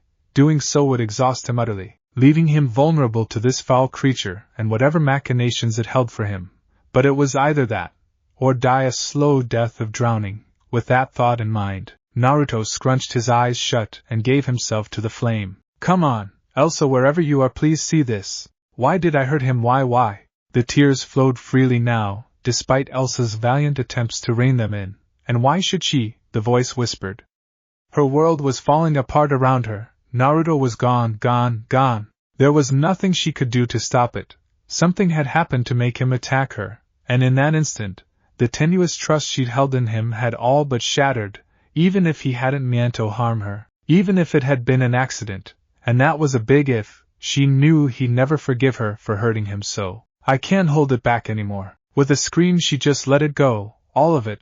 Once she would have gladly tested the limits of her powers in solitude, probed them and broke through. That was neither here nor there, not now. There was no gentle release of her frost and wind. A massive blizzard, ice erupted from her body in a violent explosion of anger and sorrow, terraforming the misty peaks in a shower of glacial tundra. Sparing none, her crown and bun flew free in the sudden unleashing of her powers, her eyes glowing, blindingly white, and then it was done. As swiftly as it had been released, so too did her powers fade. Naruto. She stood there a long moment, clad in an alabaster gown of ice and snow, hair swinging free in a loose braid. She could feel it everywhere. Ice flooded her every pore, tingling at her fingertips, ready and waiting to be unleashed upon whom or whatever she desired. And yet the heart that beat was a human one. Despite a massive outpouring of her power, she hadn't been able to freeze it. It still cried out for her favorite blonde, for her friend, for the one person she longed to see more than anything else in the world. But that longing was now interposed with pain, a terrible yearning she would never be able to satisfy. But no, she was alone, yes, but free, or so she'd like to think. I'd give anything just for things to be normal again. Scarce had the thought entered her mind than she saw it, a sphere of massive water down below the peak, and there, within it, burning despite being surrounded by gallon upon gallon of freezing liquid. Even from here she could sense him, feel the heat pouring outward in waves of hot, angry air. He was down there, fighting for his life. Naruto. Fire. Naruto had the vaguest recollection of pain, of being surrounded by water. But it came from far away, as though he were outside himself. There was no longer any distinction between himself and the flames, no conduit of flesh by which he might separate his gift from himself and remain human. With that barrier removed, his power welled forth as it never had before. He was the fire was him, heat, destruction, life. He was all these things and more. He was light, he was the fire, a burning brand in the black, flame searing an unholy shade of deep azure, even surrounded by the Kisame's massive water prison. Fire came in many forms. Heat was but the purest of them, so he became the heat, he became the fire. Yarg! You little shit! Kisame yowled as the water boiled around his skin, a gurgle of angry bubbles escaping his gills and into his prison, the relatively cool liquid superheating violently as the blonde's temperature skyrocketed 100-fold, turning his prison of water into a roiling sauna of volcanically hot water. Samahata, still fused with him as it was, didn't know what to make of it. There was simply too much energy for it to absorb, too much for it to even think of gorging itself. For every second that it feasted, more and more of the blonde one's energy escaped into the atmosphere, more food left wasted. It hadn't tasted such delicious chakra since the Hachibi. But now that chakra was escaping, and when its master inevitably took the life of the Kyuubi host, that delicious buffet would be all but lost forever. When faced with such a feast and all but unable to sense nor feel the pain its master was experiencing, Samahata reacted as any sentient sword would when its new favorite food was slipping away. It got the hell away from Kisame, tearing itself out of its master and all but leaping onto Naruto. A lot of things happened at once. After that, Naruto immediately flailed at first, not realizing that the sword was actually giving back the energy it had stolen. thereby bolstering his own flagging reserves. The moment he realized that, the water began to burn tenfold. Kisame, deprived of both sword and advantage, suddenly found himself being broiled in his own jutsu, and not liking it one bit. Now, he was no stranger to pain, but that was without having his body boiling from the inside out, and with each second he tarried, his body continued to burn, with no samahata to heal him, thusly presented with the possibility of becoming a fish fillet or ending the jutsu. He chose the lesser of the two evils. Kai, releasing his hold on the jutsu, left him with a bitter taste in his mouth. He hadn't expected the boy to turn the tables on him so easily. Naruto flopped out of the prison with a watery gasp, fingers wrapped firmly upon Samahata's hilt. Drained though he might be, he still had the gall to spit a spat fireball at the ex-swordsman, reminding Kisame that while wounded, his prey was still very dangerous. With Samahata lending more and more chakra, the kid was going to be back up at fighting strength. In a matter of minutes, didn't matter. Kisame was out for blood in the purest form of the word. But first, of course, there was his sword to retrieve. Samahata was an important part of his strategy. Without it, he was a mere shell of his former self. And if that damned brat held onto it, no way in hell could he take that chance. Time to end this. Ahahaha. Kisame cackled, advancing ruthlessly, showing none of the quiet fear he felt. A little fight, Inya. I like that. But this ends now. Snarling, he pressed his hands together and exhaled mightily. Suiton, you stay away from him. Some miles away, Uchiha Itachi sighed in silent satisfaction as he watched all hell freeze over. A slight smile crossed his otherwise dour features. All according to plan. The hell? The shark man bristled as the water around him froze, the sheer cold entrapping his element within layer upon layers of frigid ice. What in the world? The Akatsuki craned his neck towards the voice in dismayed disbelief, baffled by the cold and her sudden betrayal. Both his legs inexplicably frozen, the chilling permafrost creeping rapidly over him as he struggled to swing an arm down and break free from the confines of his new prison. He may as well have struck steel for all the efforts, his clenched hand rebounding harmlessly off the impervious ice. He just enough time to catch sight of blindingly bright eyes before the predator became prey. Hunted. It was that girl, the one from before. Honestly, he didn't expect her to have this much steel in her spine, much less confront him head-on. Still, with his body now frozen to the waist, he had good reason to worry. So you saw through our little trick? It was the wrong thing to say. Elsa's placid expression went from serene to murderous. A singed word hissed out between clenched teeth. Freeze! Kisame snickered quietly, oddly unafraid as the ice lunged up to snare his chest, following his arms. Itachi should have bailed him out by now. That the Uchiha hadn't done so told him exactly where he stood. He'd always suspected the man to be a traitor, not that it mattered. One turncoat amidst a number like Akatsuki meant nothing in the end. If he was going to go out like this, then so be it. You can kill me, but your little boy toy over there won't have any peace, he mocked, dead eyes snapping to Naruto. Pain and the others will still come for him soon enough. Your kingdom will never know a moment's peace, not while you shelter him. We will have the Kyuubi, whether I die or not. Elsa said nothing. She didn't even flinch as the ice moved to encompass Kisame's head. I honestly didn't expect to die like this, Madara-sama, was his last thought before he was frozen solid. His last sight was that of Elsa stalking towards him, hand raised, fingers clenched into an angry fist. Kisame never felt himself shatter, never realized that his soaked skin made him even more fragile than glass in this climate. There was simply a swing of the arm and he was gone, crumbling into so many shards down the mountains, never to be seen nor heard from again. A fitting death, for a man so callous and cruel. She didn't have long to savor her victory, however. You made it! Elsa cried out as someone Naruto slammed into her from behind, powerful arms wrapping round her body in a firm hold, strong hands searing into her through the fabric of her sleeves to scorch shoulders. Pain! Her very soul cried out. Almost immediately a struggle took place as she fought to buck him off, wanting nothing more than to get away from the awful ache his presence inspired. It hurt. Touching him hurt. Panic flared up in her every pore, and her ice alongside it. Sorry, he murmured into her neck, ignoring the frost as it crept across his face, only to melt beneath his heat. I'm so sorry. Elsa panicked, her mind refusing to accept that he'd forgive her so easily. He couldn't. It wasn't possible. He was afraid of her. Like everyone else, he couldn't be trusted. Get off. She couldn't bring herself to put any force behind the word.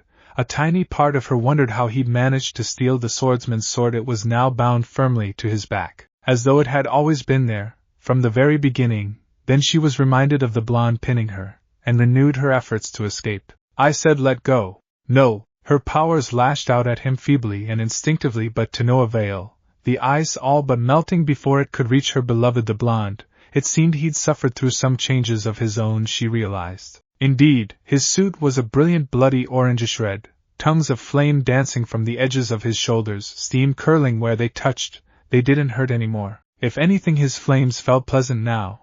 But still she despaired. This was a trick. It had to be. There was no other explanation for it. I hurt you. It was an accident. His arms tightened around her waist. We can fix what you did down in Arendelle. What we did. He risked a glance down over the horizon, and what she saw there nearly caused Elsa to weep. The land had been torn apart by the simultaneous releasing of their elements. One side of the idyllic little kingdom, the side which they currently occupied, was wreathed in winter, the other, scorched by the sun.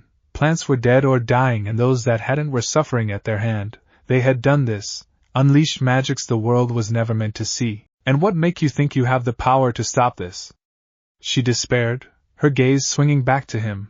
To undo what we've done. This. Before she could blink, before she could even think, Naruto spun her around, touched a smoldering hand to her cheek, and kissed her, truly kissed her. Elsa gasped into the sudden lip lock, her spine stiffening with shock. This kiss was nothing like before. No gentle touching of the lips was this. His mouth was fire itself, warm tendrils of otherworldly warmth shooting through him, and into her mouth, down her spine, into every fiber of her being, leaving her begging for more. He drew back just as suddenly, a tiny meal leaving her lips at being denied his affections. When the fear rose in her again, he lopped off its head with a single sentence. Because I love you, Elsa. His words sent her heart to racing, the entire world to swooning. That's why, love, the word, the emotion flooded her body, curling her toes and warming at her nose, filling her to the brim with hopeful and elation. Her heart soared. In that instant she wanted to shout his name to the heavens. Elsa wanted to weep. Tears of joy. Yes. 1,000 times, yes. Before he could say anything more, he felt her arms tighten around him and her breathing quicken, her breasts heaving up and down against his chest with the force of her sobs. Naruto was baffled, confusion flitting off and on his visage like a flickering flame. Had he said something wrong? He turned to regard Samahata on his back. If the blade had an opinion, it wasn't offering it. As such, he was completely shell-shocked by her reply, such as it was. I love you too. He grabbed her with such force that Elsa actually squeaked, flushing brighter than a certain Hyuga. Remarkably, she didn't faint. Now Naruto. That hurts. Sorry, she apologized as well. I'm new at this. Elsa, She kissed him again and wiped all the words away. New she might be, but damn was she learning. Alas, she had to breathe, and end this wonderful moment, if only for a heartbeat. Better? He asked as they, his forehead brushing hers. His body was glowing a radiant blue, azure flames licking at the nub of her nose. Oddly enough, they didn't burn. They were warm, pleasant. They danced upon her with impish impunities, tying them together in more ways than one. He had complete and utter control of them. Of her in that instant he could have asked anything and she would have done it without hesitation. But for now, Elsa settled for answering his question. Be better, she replied breathlessly, nuzzling her head into the crook of his neck. Never leave me alone again. I swear. Truly? On my life, Naruto swore. Suddenly he smiled as if noticing her for the first time. Perhaps he had. Wow, did I mention how beautiful you look right now? You should let your hair down more often, babe. Elsa colored brightly beneath his praise, bare shoulders shivering slightly as his hand glided across the skin of her collarbone. Her lips met his again in a chaste kiss, savoring the moment, their bond they'd forged. It didn't matter if the world arrayed itself against them. So long as she had him, it didn't matter. They would set down off this mountain together, and come what may, they would find a way to fix this. This is all very touching, a new voice murmured. But, Naruto jerked back as if he'd been scalded, pivoting to place himself between her and the newcomer. Uchiha Itachi stood before them, dark eyes regarding the pair intently. He discarded his Akatsuki cloak and hat. Although those brooding orbs of his made him look no less menacing, Naruto bristled. his new blue fires flaring furiously at the sight of the one who had put him through such pain. "You dash! Calm yourselves, the both of you," the renegade murmured, his hand raising in placation. "I'm not interested in fighting either of you, and I apologize for placing you under genjutsu earlier, Naruto-kun. But my time in Akatsuki is done. Believe it or not, I am your ally, here to pass on a message on behalf of your friends. If he'd been hoping for a Riken, he didn't get one." Naruto just stared at him as though he'd grown an extra head or something given his loss of memories.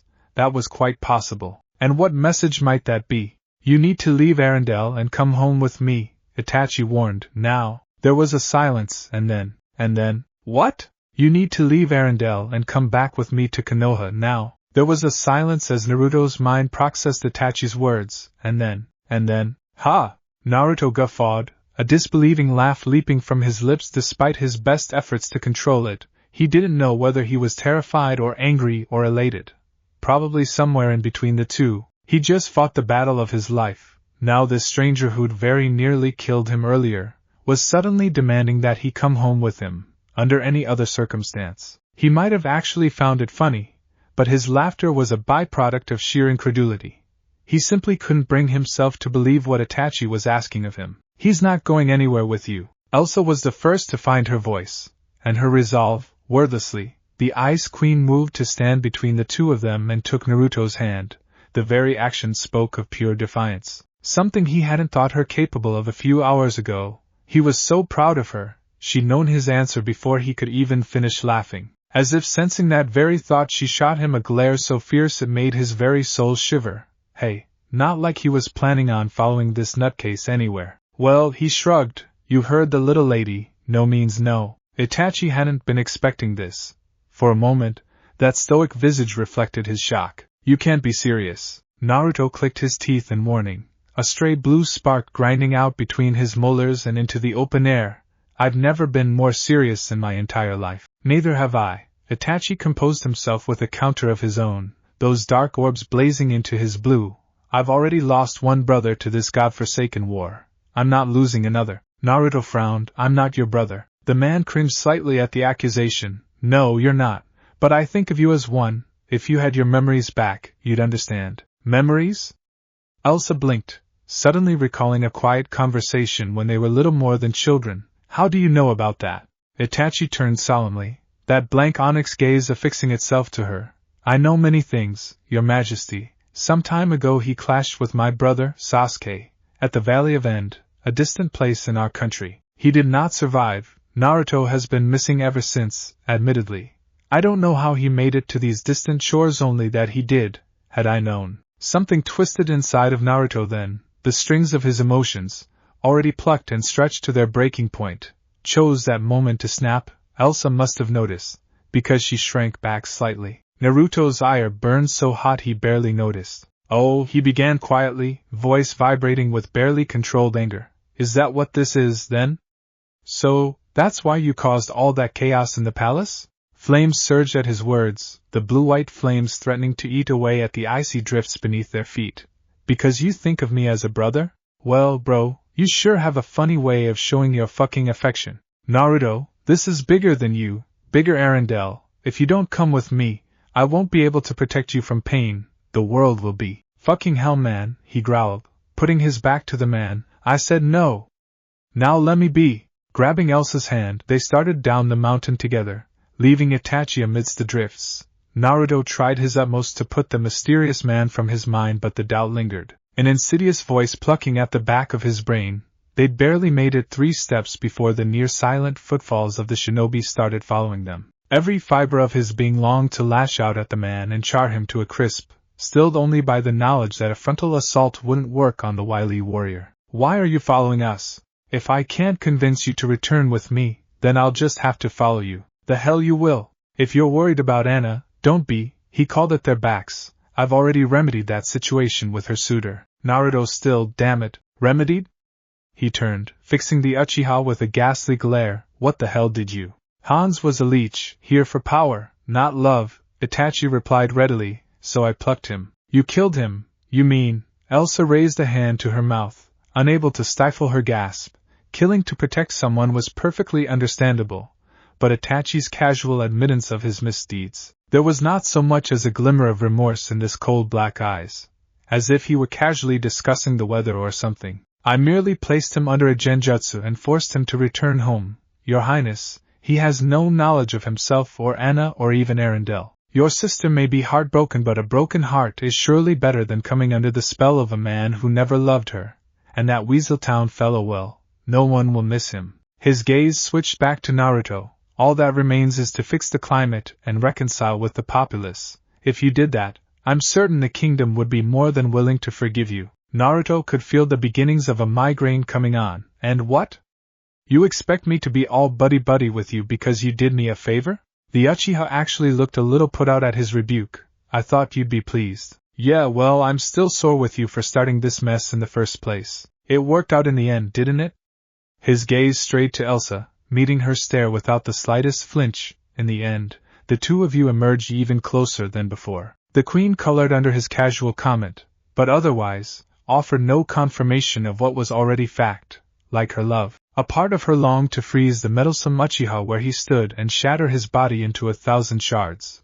Not only did she dislike the idea of him meddling in their affairs, but he seemed intent to muck things up. Why couldn't he leave them alone? As if sensing that very thought, Naruto scowled. Look, whatever you're trying to do, we have a crisis to fix. Itachi sighed. You really have changed. Hinata's going to be in for a bit of a shock when you get back. I see. I have no idea who you're talking about, and I'm not going anywhere without Elsa. She will be sad to hear that. Again, I have no idea who she is, so I don't care. At the man's curious expression, his scowl deepened. What, was she a friend or something? It is not for me to say then, but you must understand. You're not safe here. This kingdom cannot protect you. Lady Tsunade can. Out of the corner of his eye, Elsa frowned thoughtfully. The longer Itachi spoke, the more guilty she became. Clearly Naruto had a life in this Konoha of which Itachi spoke. It also explained the scar on his forehead, as well as the matching Hishiate. He'd had a life there before the tides had carried him to Arendelle. What if she was keeping him from all that with her refusal? A part of her longed to see his homeland for herself. But what he had said, this talk of a war, it dampened her expectations as to what they might find there. If Itachi spoke the truth, he had friends there, a family even. But this Akatsuki group, if their reach was so far as to infiltrate Arendelle, perhaps they should take the fight to them. Then, instead of waiting for the enemy to bang down their gates, by the ancestors, she hoped this was the right decision she was making here. Maybe we should go, then, she whispered softly. It sounds like you'd be safer there than you would here, at any rate. What? Naruto balked. We? Yes, we. She arched an eyebrow. Did you really think I'd let you leave by yourself? His eyes strayed to Elsa, so soft and delicate yet, as he'd learned, more than capable of handling herself in a fight and within the court. She squeezed his hand with a quiet confidence, her small fingers all but vanishing within his palm. In that instant his mind was made up. Elsa was his world, his everything. Why should he give her up, and return to a world that he couldn't see across the sea? A horizon he failed to remember? No, his place was here, with her. Maybe if she were to go with him that would be a different story. But no, he couldn't possibly ask that offer. He didn't want any part of. Itachi's voice cut through his thoughts like a hot knife through butter. It seems we're here. Naruto let go of Elsa's hand, his eyes narrowing slightly as he saw the scope of the change that had been wrought on Arendelle. They could see it here, even from their place on the mountain trail. A quiet hiss parted at his lips. Bloody hell. Elsa covered her mouth, fingers flying to her face in disbelief. Oh. He risked a glance down over the horizon, and what he saw there nearly caused him to weep.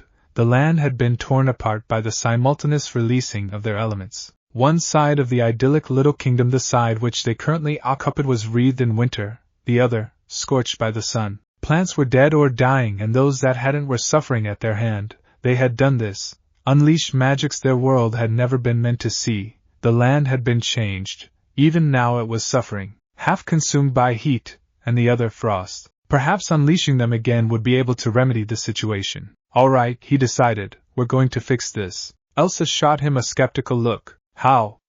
You said so yourself. Either of us knows how to stop this. And need I remind you that every moment we delay the land is ravaged even further? Itachi pointed out. Incredibly, a small smile plucked at Naruto's lips. It only grew as he turned toward Elsa. What was that saying? Only true love can thaw a frozen heart? I'm betting the same can soothe a burning one. It's worth a try. At the very least, he offered a hand to her. Time seemed to stand still. So long ago she'd hesitated to touch him, fearful of hurting him. And yet now she felt none of that hesitation. It was as if all her doubts had been eradicated. There was no more fear in her. He was fire. She was ice. By all rights and laws of nature they shouldn't be able to coexist as they had. And yet they did. Because she loved him. The realization stunned her. From the bottom of her heart she loved this strange man, and he here. There were no barriers between them anymore. She was unbound from her fears and doubts and all of the terrors that had haunted her ever since she was a little girl. And it was all because of him. He'd coaxed her out of her icy shell, pushed her to do things she daren't have done before. She'd gone along with it, quietly and uncertainly, always fearing the worst. He'd seen her at her lowest point. She witnessed him at his worst. They brought out the best in each other. And now he was asking her to trust him, one last time. She did, smiling. Elsa took his hand. She felt his power flood her almost immediately as their fingertips touched. Tendrils of gentle blue flame curling around her arm as a thin blanket of hoarfrost covered his. She kissed him as fiercely as she dared, eyes drifting shut at ease. As the blue blaze sheathed her from head to toe, he held her, unblinking as her own element wrapped around him like a second skin. Every fiber of her being thrummed the touch, a warmth of a different sort flooding her, spreading out from her chest. As one they turned toward the travesty taking place below, as one they raised a hand, fingers clenched up each other, fire and ice, two elements that had no business living with one another, yet manifested here in them now, and all of Arendelle was bathed in the glory of their gifts. The forces of nature assailing the kingdom of Arendelle were left in their thrall. The scorching heat suddenly stilled, the terrible snows began to lessen, ice storms faded away to clear blue skies. Uchiha Itachi stood in stoic silence as he watched them work their wonders, his placid visage betraying only the slightest of smiles as the weather phenomenon ceased to be. Such raw power, working together. They could have destroyed the entire kingdom, had that been their wish. He was pleasantly surprised, therefore, when Naruto and Elsa lowered their hand from one another and turned to face him. Something you wanted. For a moment he thought the blonde was going to strangle him. He was fairly certain Elsa might. But no hands were laid upon him, merely words. All right, he said at last, you win, we'll go with you. Grimacing, he squeezed tight Elsa's hand. Together. Anna didn't understand what was happening. Her mind struggled to grasp at the straws. Her legs threatened to buckle, tip her off the dock, and send her tumbling into the water. It certainly didn't help that at least a dozen men and women were running to and fro around her, scuttling about like chickens with their, "What do you mean you're leaving?" "It's just as I said." Elsa glanced away from her momentarily, raising a hand to direct the dock workers as they carried another crate of grain onto the boat. "We're leaving, I wish," she clarified, glancing back to the boat with a rueful glance. "Have something important to attend to. We won't be gone more than a few months. Don't worry." Anna knew a lie when she heard one, but she didn't have the heart to call her elder sibling out on the fib. She loved Elsa, she always had. Still, to see her one and only sister leaving for a foreign land not only did it dredge up bad memories from her childhood. "But why can't I come?"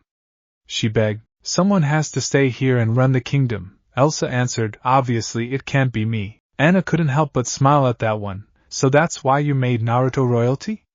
He'd run this place into the ground in less than a week if you left him in charge." They shared a laugh at that. It didn't last. "No, Anna, he's still coming with me. I just thought he deserved an actual title for all he's done." Abruptly, her brow pursed in a frown, lips pursing as though she just tasted something incredibly unpleasant. "Naruto," she called up to the crow's nest, her voice rising, despite the vast distance between her and their beloved blonde. "Stop sulking and come down here, will you? Or do you not want to say goodbye to Anna?" A sigh greeted those words, then something jetted upwards from the mast in a streak of azure blue fire, drawing the eyes of all. Anna reflexively stepped back as the human comet ceased its travel across the sky and landed less than a foot away from her. Remarkably, those bright blue eyes refused to look at her. "Why haven't we left yet?" he asked, the inquiry directed solely at Elsa. "The longer we stay, the harder it'll be to leave." He didn't want to leave, Anna realized. He was being forced to. His body seemed to vibrate with tension, tiny sparks shooting from his fingers to curl across the damp wood of the dock. They'd no fear of him setting it alight. but the sight of it still stood in silent testament to the conflict raging just beneath his skin, tension stretched taut in his face. I know, Elsa laid a soothing hand on his, and all the fight drained right out of him. It's only temporary, remember? We'll be home by the end of the year. Something in those stark eyes said otherwise, but he didn't argue with her. Right. Anna felt her jaw clench anew, a tiny thread of jealousy worming its way into her heart. Elsa and Naruto had come down from the mountains changed. She couldn't think of any other way to properly put it. Only that her sister and Naruto weren't the same people that they'd been when they'd first fled. Elsa looked regal as ever, her hair down, her body shimmering in a gown of pale ice crystals. Likewise, Naruto simmered in new dark leathers and a black cape that smoldered and crackled with blue flames. His attire, she thought, was similar to those that the Rangers of the North often wore, minus the fires themselves. Clothing she could have ignored. Then there was the way they acted around one another, closer than they'd ever been before in the palace. No more awkward looks between them, no shy, subtle glances. They were holding hands, kissing in public. Elsa seemed perfectly at ease despite the fact well within her element regardless of the obvious discomfort the citizens' rigid stares must have caused her. Needless to say, the kingdom was quite enthused to see them leave, if only for a short while. Arendelle had always been a superstitious place. To have two spell-casting beings departing their shores even for a brief time might give them the time they needed to adjust to the idea of having a queen and king who could kill them with a flick of their fingers. Then there was the man. Itachi had bowed deeply to her and sincerely apologized for any inconvenience his presence had caused. She'd actually believed him, too, understood. What she hadn't believed or understood, however, was why. Why was taking the last of her family away from her? He'd claimed it was for their own protection. Protection from what, she'd asked? He refused to say, only that they weren't safe here and that it was best for both parties if Naruto and Elsa left immediately. Within moments, they would be doing just that. So this really is goodbye?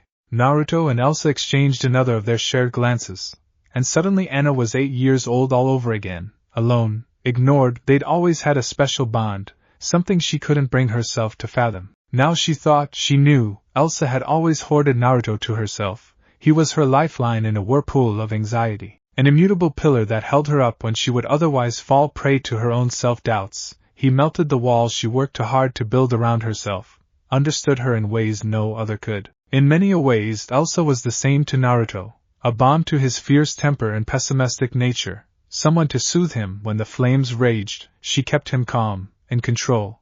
They truly were fire and ice. And now once more, they were leaving her behind. What should I do?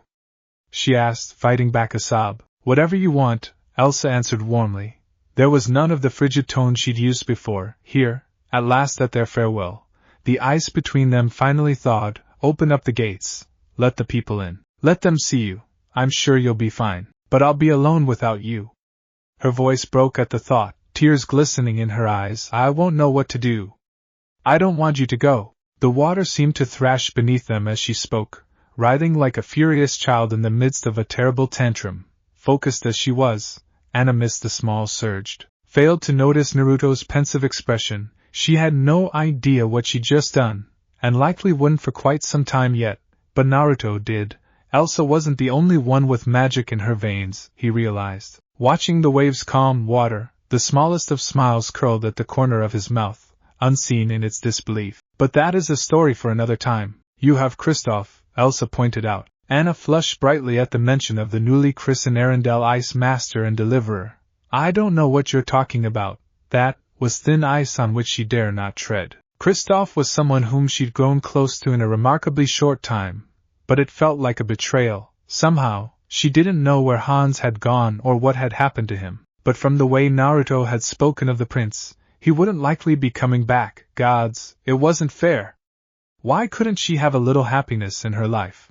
As if sensing that very thought, Elsa adopted a thoughtful expression, then she smiled. Here, she made a tiny twirl with both hands, a tiny layer of frost spilling from her fingertips and gusting out at her wills.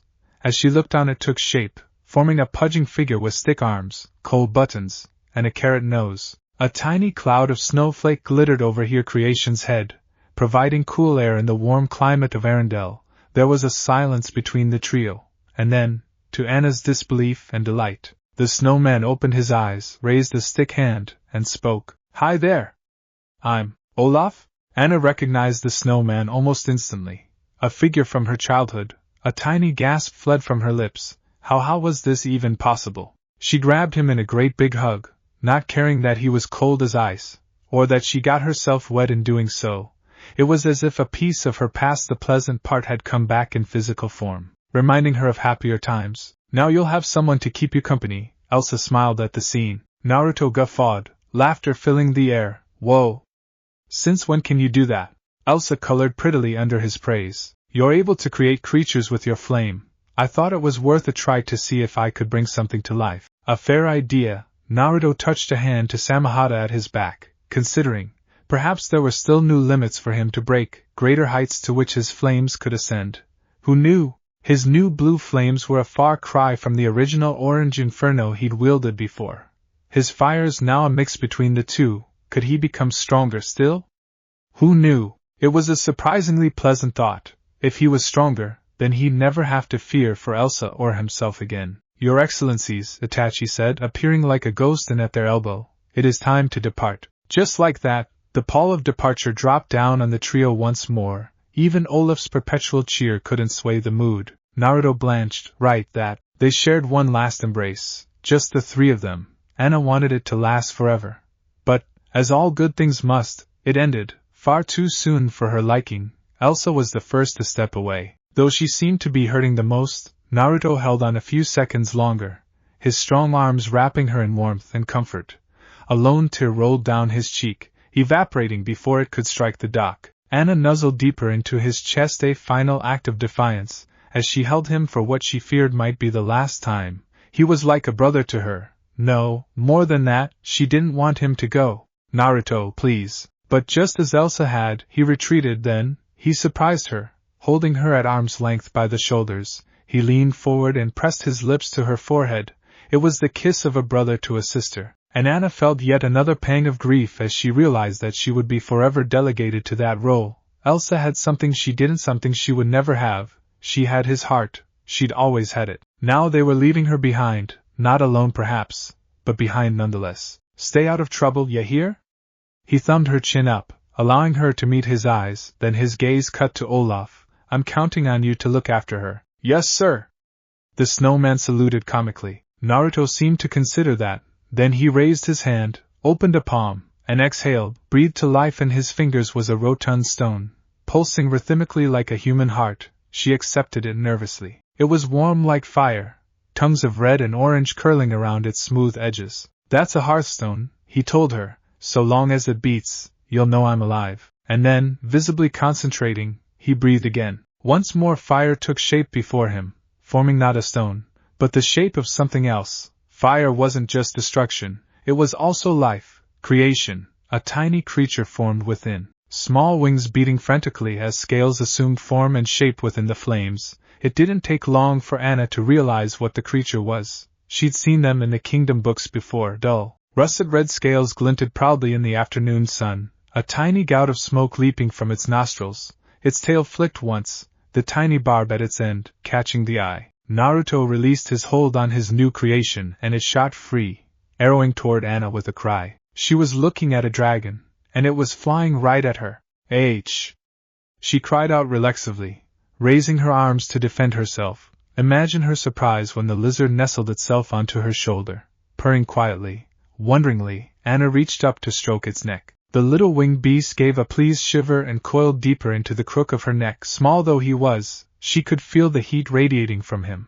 Like a tiny sun, somehow, someway. She found the words to speak again. What is Natsu? Naruto named it, proudly. His name means summer. He's my familiar, my gift to you. He's not one for words, but he'll keep you safe. The dragonling squeaked proudly from its perch. We're coming back, Anna, I promise. Anna hiccuped quietly, managing a nod as she clutched the trinket to her chest, keenly aware of the tiny dragon on her shoulder and Olaf at her side. She wasn't alone, not alone. She repeated the words like a mantra in her head, as though she could will them to be true. Okay. The word tasted like ash in her throat, her body going numb as he squeezed in one last bear hug. This time when he let go, he didn't turn around. He kept walking, each stride driving a knife into her heart. She watched, heartbroken, as he joined Elsa and stepped onto the ramp and boarded the ship. It was Itachi's vessel, the very same ship that had first carried him and Kisame to Arendelle's shores. Now it would ferry the last Uchiha and his charges home, carrying the hope of their world away to some distant unknown land, in the hopes of ending the chaos in the elemental nations once and for all. Mooring lines were cast off, the ramp itself discarded. Sailors scrambled up the rigging like ants scaling a mountain, barking orders and shouting swears as they hastened to embark. She waved, frantically. Naruto caught her wave and returned with one of his own. Soon enough, Elsa joined him. Goodbye, Anna. The sails unfurled and caught the wind instantly. Then they were off. Anna, Arendelle, and all of its citizens began to shrink behind them at their back, the proud kingdom steadily growing smaller until it looked like it could be held in their hands. Still it shrank until it was little more than a pinprick in the distance. Then, not even that, within moments it was gone altogether. All that remained was the memory, the knowledge of who they were leaving behind. It might be argued that Anna would have been safer with them, but so too could it have been said that she was in greater danger if she came with. Naruto felt like he was living someone else's life, that this wasn't really happening to him. This was all just a dream. Any moment now and he'd wake up, safe and sound in his bed, but this was no dream. In less than a day, he'd had his world turned upside down, inside out, and thrown out a window. It was a little stressful, to say the least, and the look on Anna's face she'd been so sad was, "He in the right here? You're doing the right thing, Naruto." He couldn't even bring himself to look at Itachi. Dark emotions boiled behind his brow. The Uchiha had brought this upon him to begin with. If he'd just stayed away, then none of this would have happened. But no, he just had to interfere and bring this crashing down on their heads. Just the thought of it made him growl. It took a physical effort to will his eyes forward when the Uchiha moved to stand beside him. Those dark, glassy orbs did not meet his. They didn't need to convey their message. "At this rate of speed, we'll reach Fire Country in a few hours or so," he said. "I should warn you. It's not pretty. Akatsuki isn't a small group anymore. They're an army, thousands strong. Pain has been relentless in its pursuit of the Jinchuriki. Several minor villages have already fallen. But this is for more than your own safety, Naruto." When the blonde didn't speak, he pressed on. "Your friends want you home. She wants you home." Invoking Hinata's name did nothing but cause the blonde to frown. "You still have allies in the leaf. Never doubt that." Then, in a softer tone, "I won't let anything happen to you. Leave." If Itachi was at all offended by the curt dismissal, he did very little to show it. He simply nodded, looking a little sad. "Very well." Naruto wasn't sure how long he stood there, staring out at the vast, empty ocean. Wasn't sure when Itachi left, but he must have must be gone to the cabin eventually, because new footsteps sounded in his ears, softer than before, delicate. He turned slightly, sighing as a chill spread up his arm. She shushed him. "I know." Elsa sidled up next to him and laid her head on his shoulder, her hip brushing against his. There were no words, none were needed. Each knew the pain the other was feeling. Both were wailing in quiet agony at leaving both Anna and Arendelle behind. But, despite all fate had thrown at them, they still had each other. Naruto sighed and raised his arm, and the frozen princess nestled closer to him, tucking her head into his chest, even as her own arms wrapped around his back. They stood like that for a long moment, simply embracing, enjoying the feel of one another, not caring who saw. There was only the creaking of the mast, the slosh of the waves against the hull. At length she released him, retreating to arm's distance once more, but still easily within reach. Elsa opened her mouth to speak, closing it just as quickly. She drew an odd glance from her beloved blonde boyfriend. She willed her mind to process the term. She was still tentative about referring to him as such in public, if only because it made her flush in the face like some silly schoolgirl. Speaking of which, so about this Hinata girl, she fidgeted, her fingers walking the rail nervously as she sought to distract herself. "Do you remember anything about her?" "Not really, no," he frowned, contemplating. "Not a thing. My memories are just as distant as they were the night we met. Nothing at all." He left the words there. It wasn't the answer she wanted, far from it. His reply was too ambiguous. A seed of fear planted itself deep within her breast. What if he remembered? What if he chose this Hinata girl over her? She didn't think that he would, but who knew? He might become someone completely different once his memories returned. He might not love her anymore. "Are you all right?" "Oh," Elsa sputtered, hurriedly glancing away. Yes, I'm fine. Naruto gave her a sidelong glance. Hey, you're not jealous, are you? There was a pregnant silence between them. Then Naruto gasped, thrusting a finger at her. You are. Her cheeks flamed like fire. I am not. Yes, you are. He laughed incredulously. You're jealous of a girl you've never met. One I don't even remember. All right, I am. Huffing, she spun away from him, arms crossed. Can you blame me? This girl sounds so perfect and I'm not. She struggled to avert her eyes, still speaking as the blonde circled around her. His hands found her waist, drawing her close. I'm stuffy. Her hands rose, pushing ineffectually against his chest, stubborn. His forehead kissed hers, nose brushing against her own. Weak MMPH. Words died and her world fell away as his mouth molded against hers, turning her knees to jelly. You. Finally, they had to breathe. Elsa, I love you, he whispered, pulling away. Why would I leave you? The flush deepened and, reflexively, she started the list ANW. I'm pushy, insecure, terrified of responsibility. He kissed her again. And I hurt you and, another kiss. I don't know what you see in me. Suddenly, he stepped away. Don't believe me? What are you doing? Clearing his throat, he did something that he hadn't done since they were kids. He began to sing. Let her burn, let her burn. She's no longer my concern. The notes started off slow and deep, brimming with power and passion, building as he delved deeper into the song. Let her burn, let her burn. Time to show the world what I've learned. Taking hold of her hand, he drew her close, his lips brushing hers. I don't give a damn anymore. Let her burn, let her burn. He cackled out as he danced away, drawing a small smile from the queen. Let her ashes fall to the floor. I don't care what she's going to say. And then, abruptly as the song/kiss had started, it ended. All right, she gasped, breathless in his arms. You win. Twirling backward, twin fireballs conjured themselves into his palms, vanishing as he crushed them out of existence into his palms and swept her up into his arms. These flames never bothered me anyway then. The kiss came, stronger than ever. It made the others pale by comparison. Fiery sparks shot up her spine and into her skin, tracing across her flesh fiercely. Love. There was such love in his kisses that Elsa wanted to melt into a puddle, to slip away and cease to be. And then she wanted something else. Her hands pulled at the lapels of his jacket, pushing him down. Fumbling with his clothes, he led her, yielding to her firm, incessant kisses. Her tongue tangling with his. She didn't care that they were exposed here on the deck, that she'd never done this before. She wanted him. She'd never been more certain in all of her lee. BKRM. A sudden and mighty impact rocked the ship. The sailors shouted and screamed, speaking too quickly to be heard.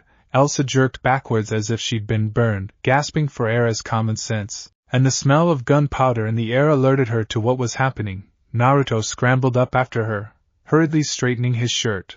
On the horizon they saw the ships, saw the colors in their flags. Red clouds. If that weren't enough, even from here, one could see the ships bristling with men and women bearing the black-red cloaks. There were dozens of them, dozens of ships, hundreds of enemies. Like a ghost, Itachi appeared before them, dropping from the rigging in a silent crouch. We're under attack, he said, his monotone never wavering, even as another cannonball splashed off the bow. It seems Pain has learned of my defection and decided to intercept us. I'm afraid my efforts to escort you back to Konoha may be impeded, the Lord of Fire growled. Akatsuki, huh? The alarms grew louder and the warning cries now declared that the vessels were fast approaching. Naruto scoffed, flames flaring. Behind him, he heard the telltale crackle of ice. He glanced at Elsa, saw her smile, her determination. In those glassy blue orbs, she was with him. She was always with him. His azure flames roared higher, lifting him up and off the deck. Then I hope they brought an army.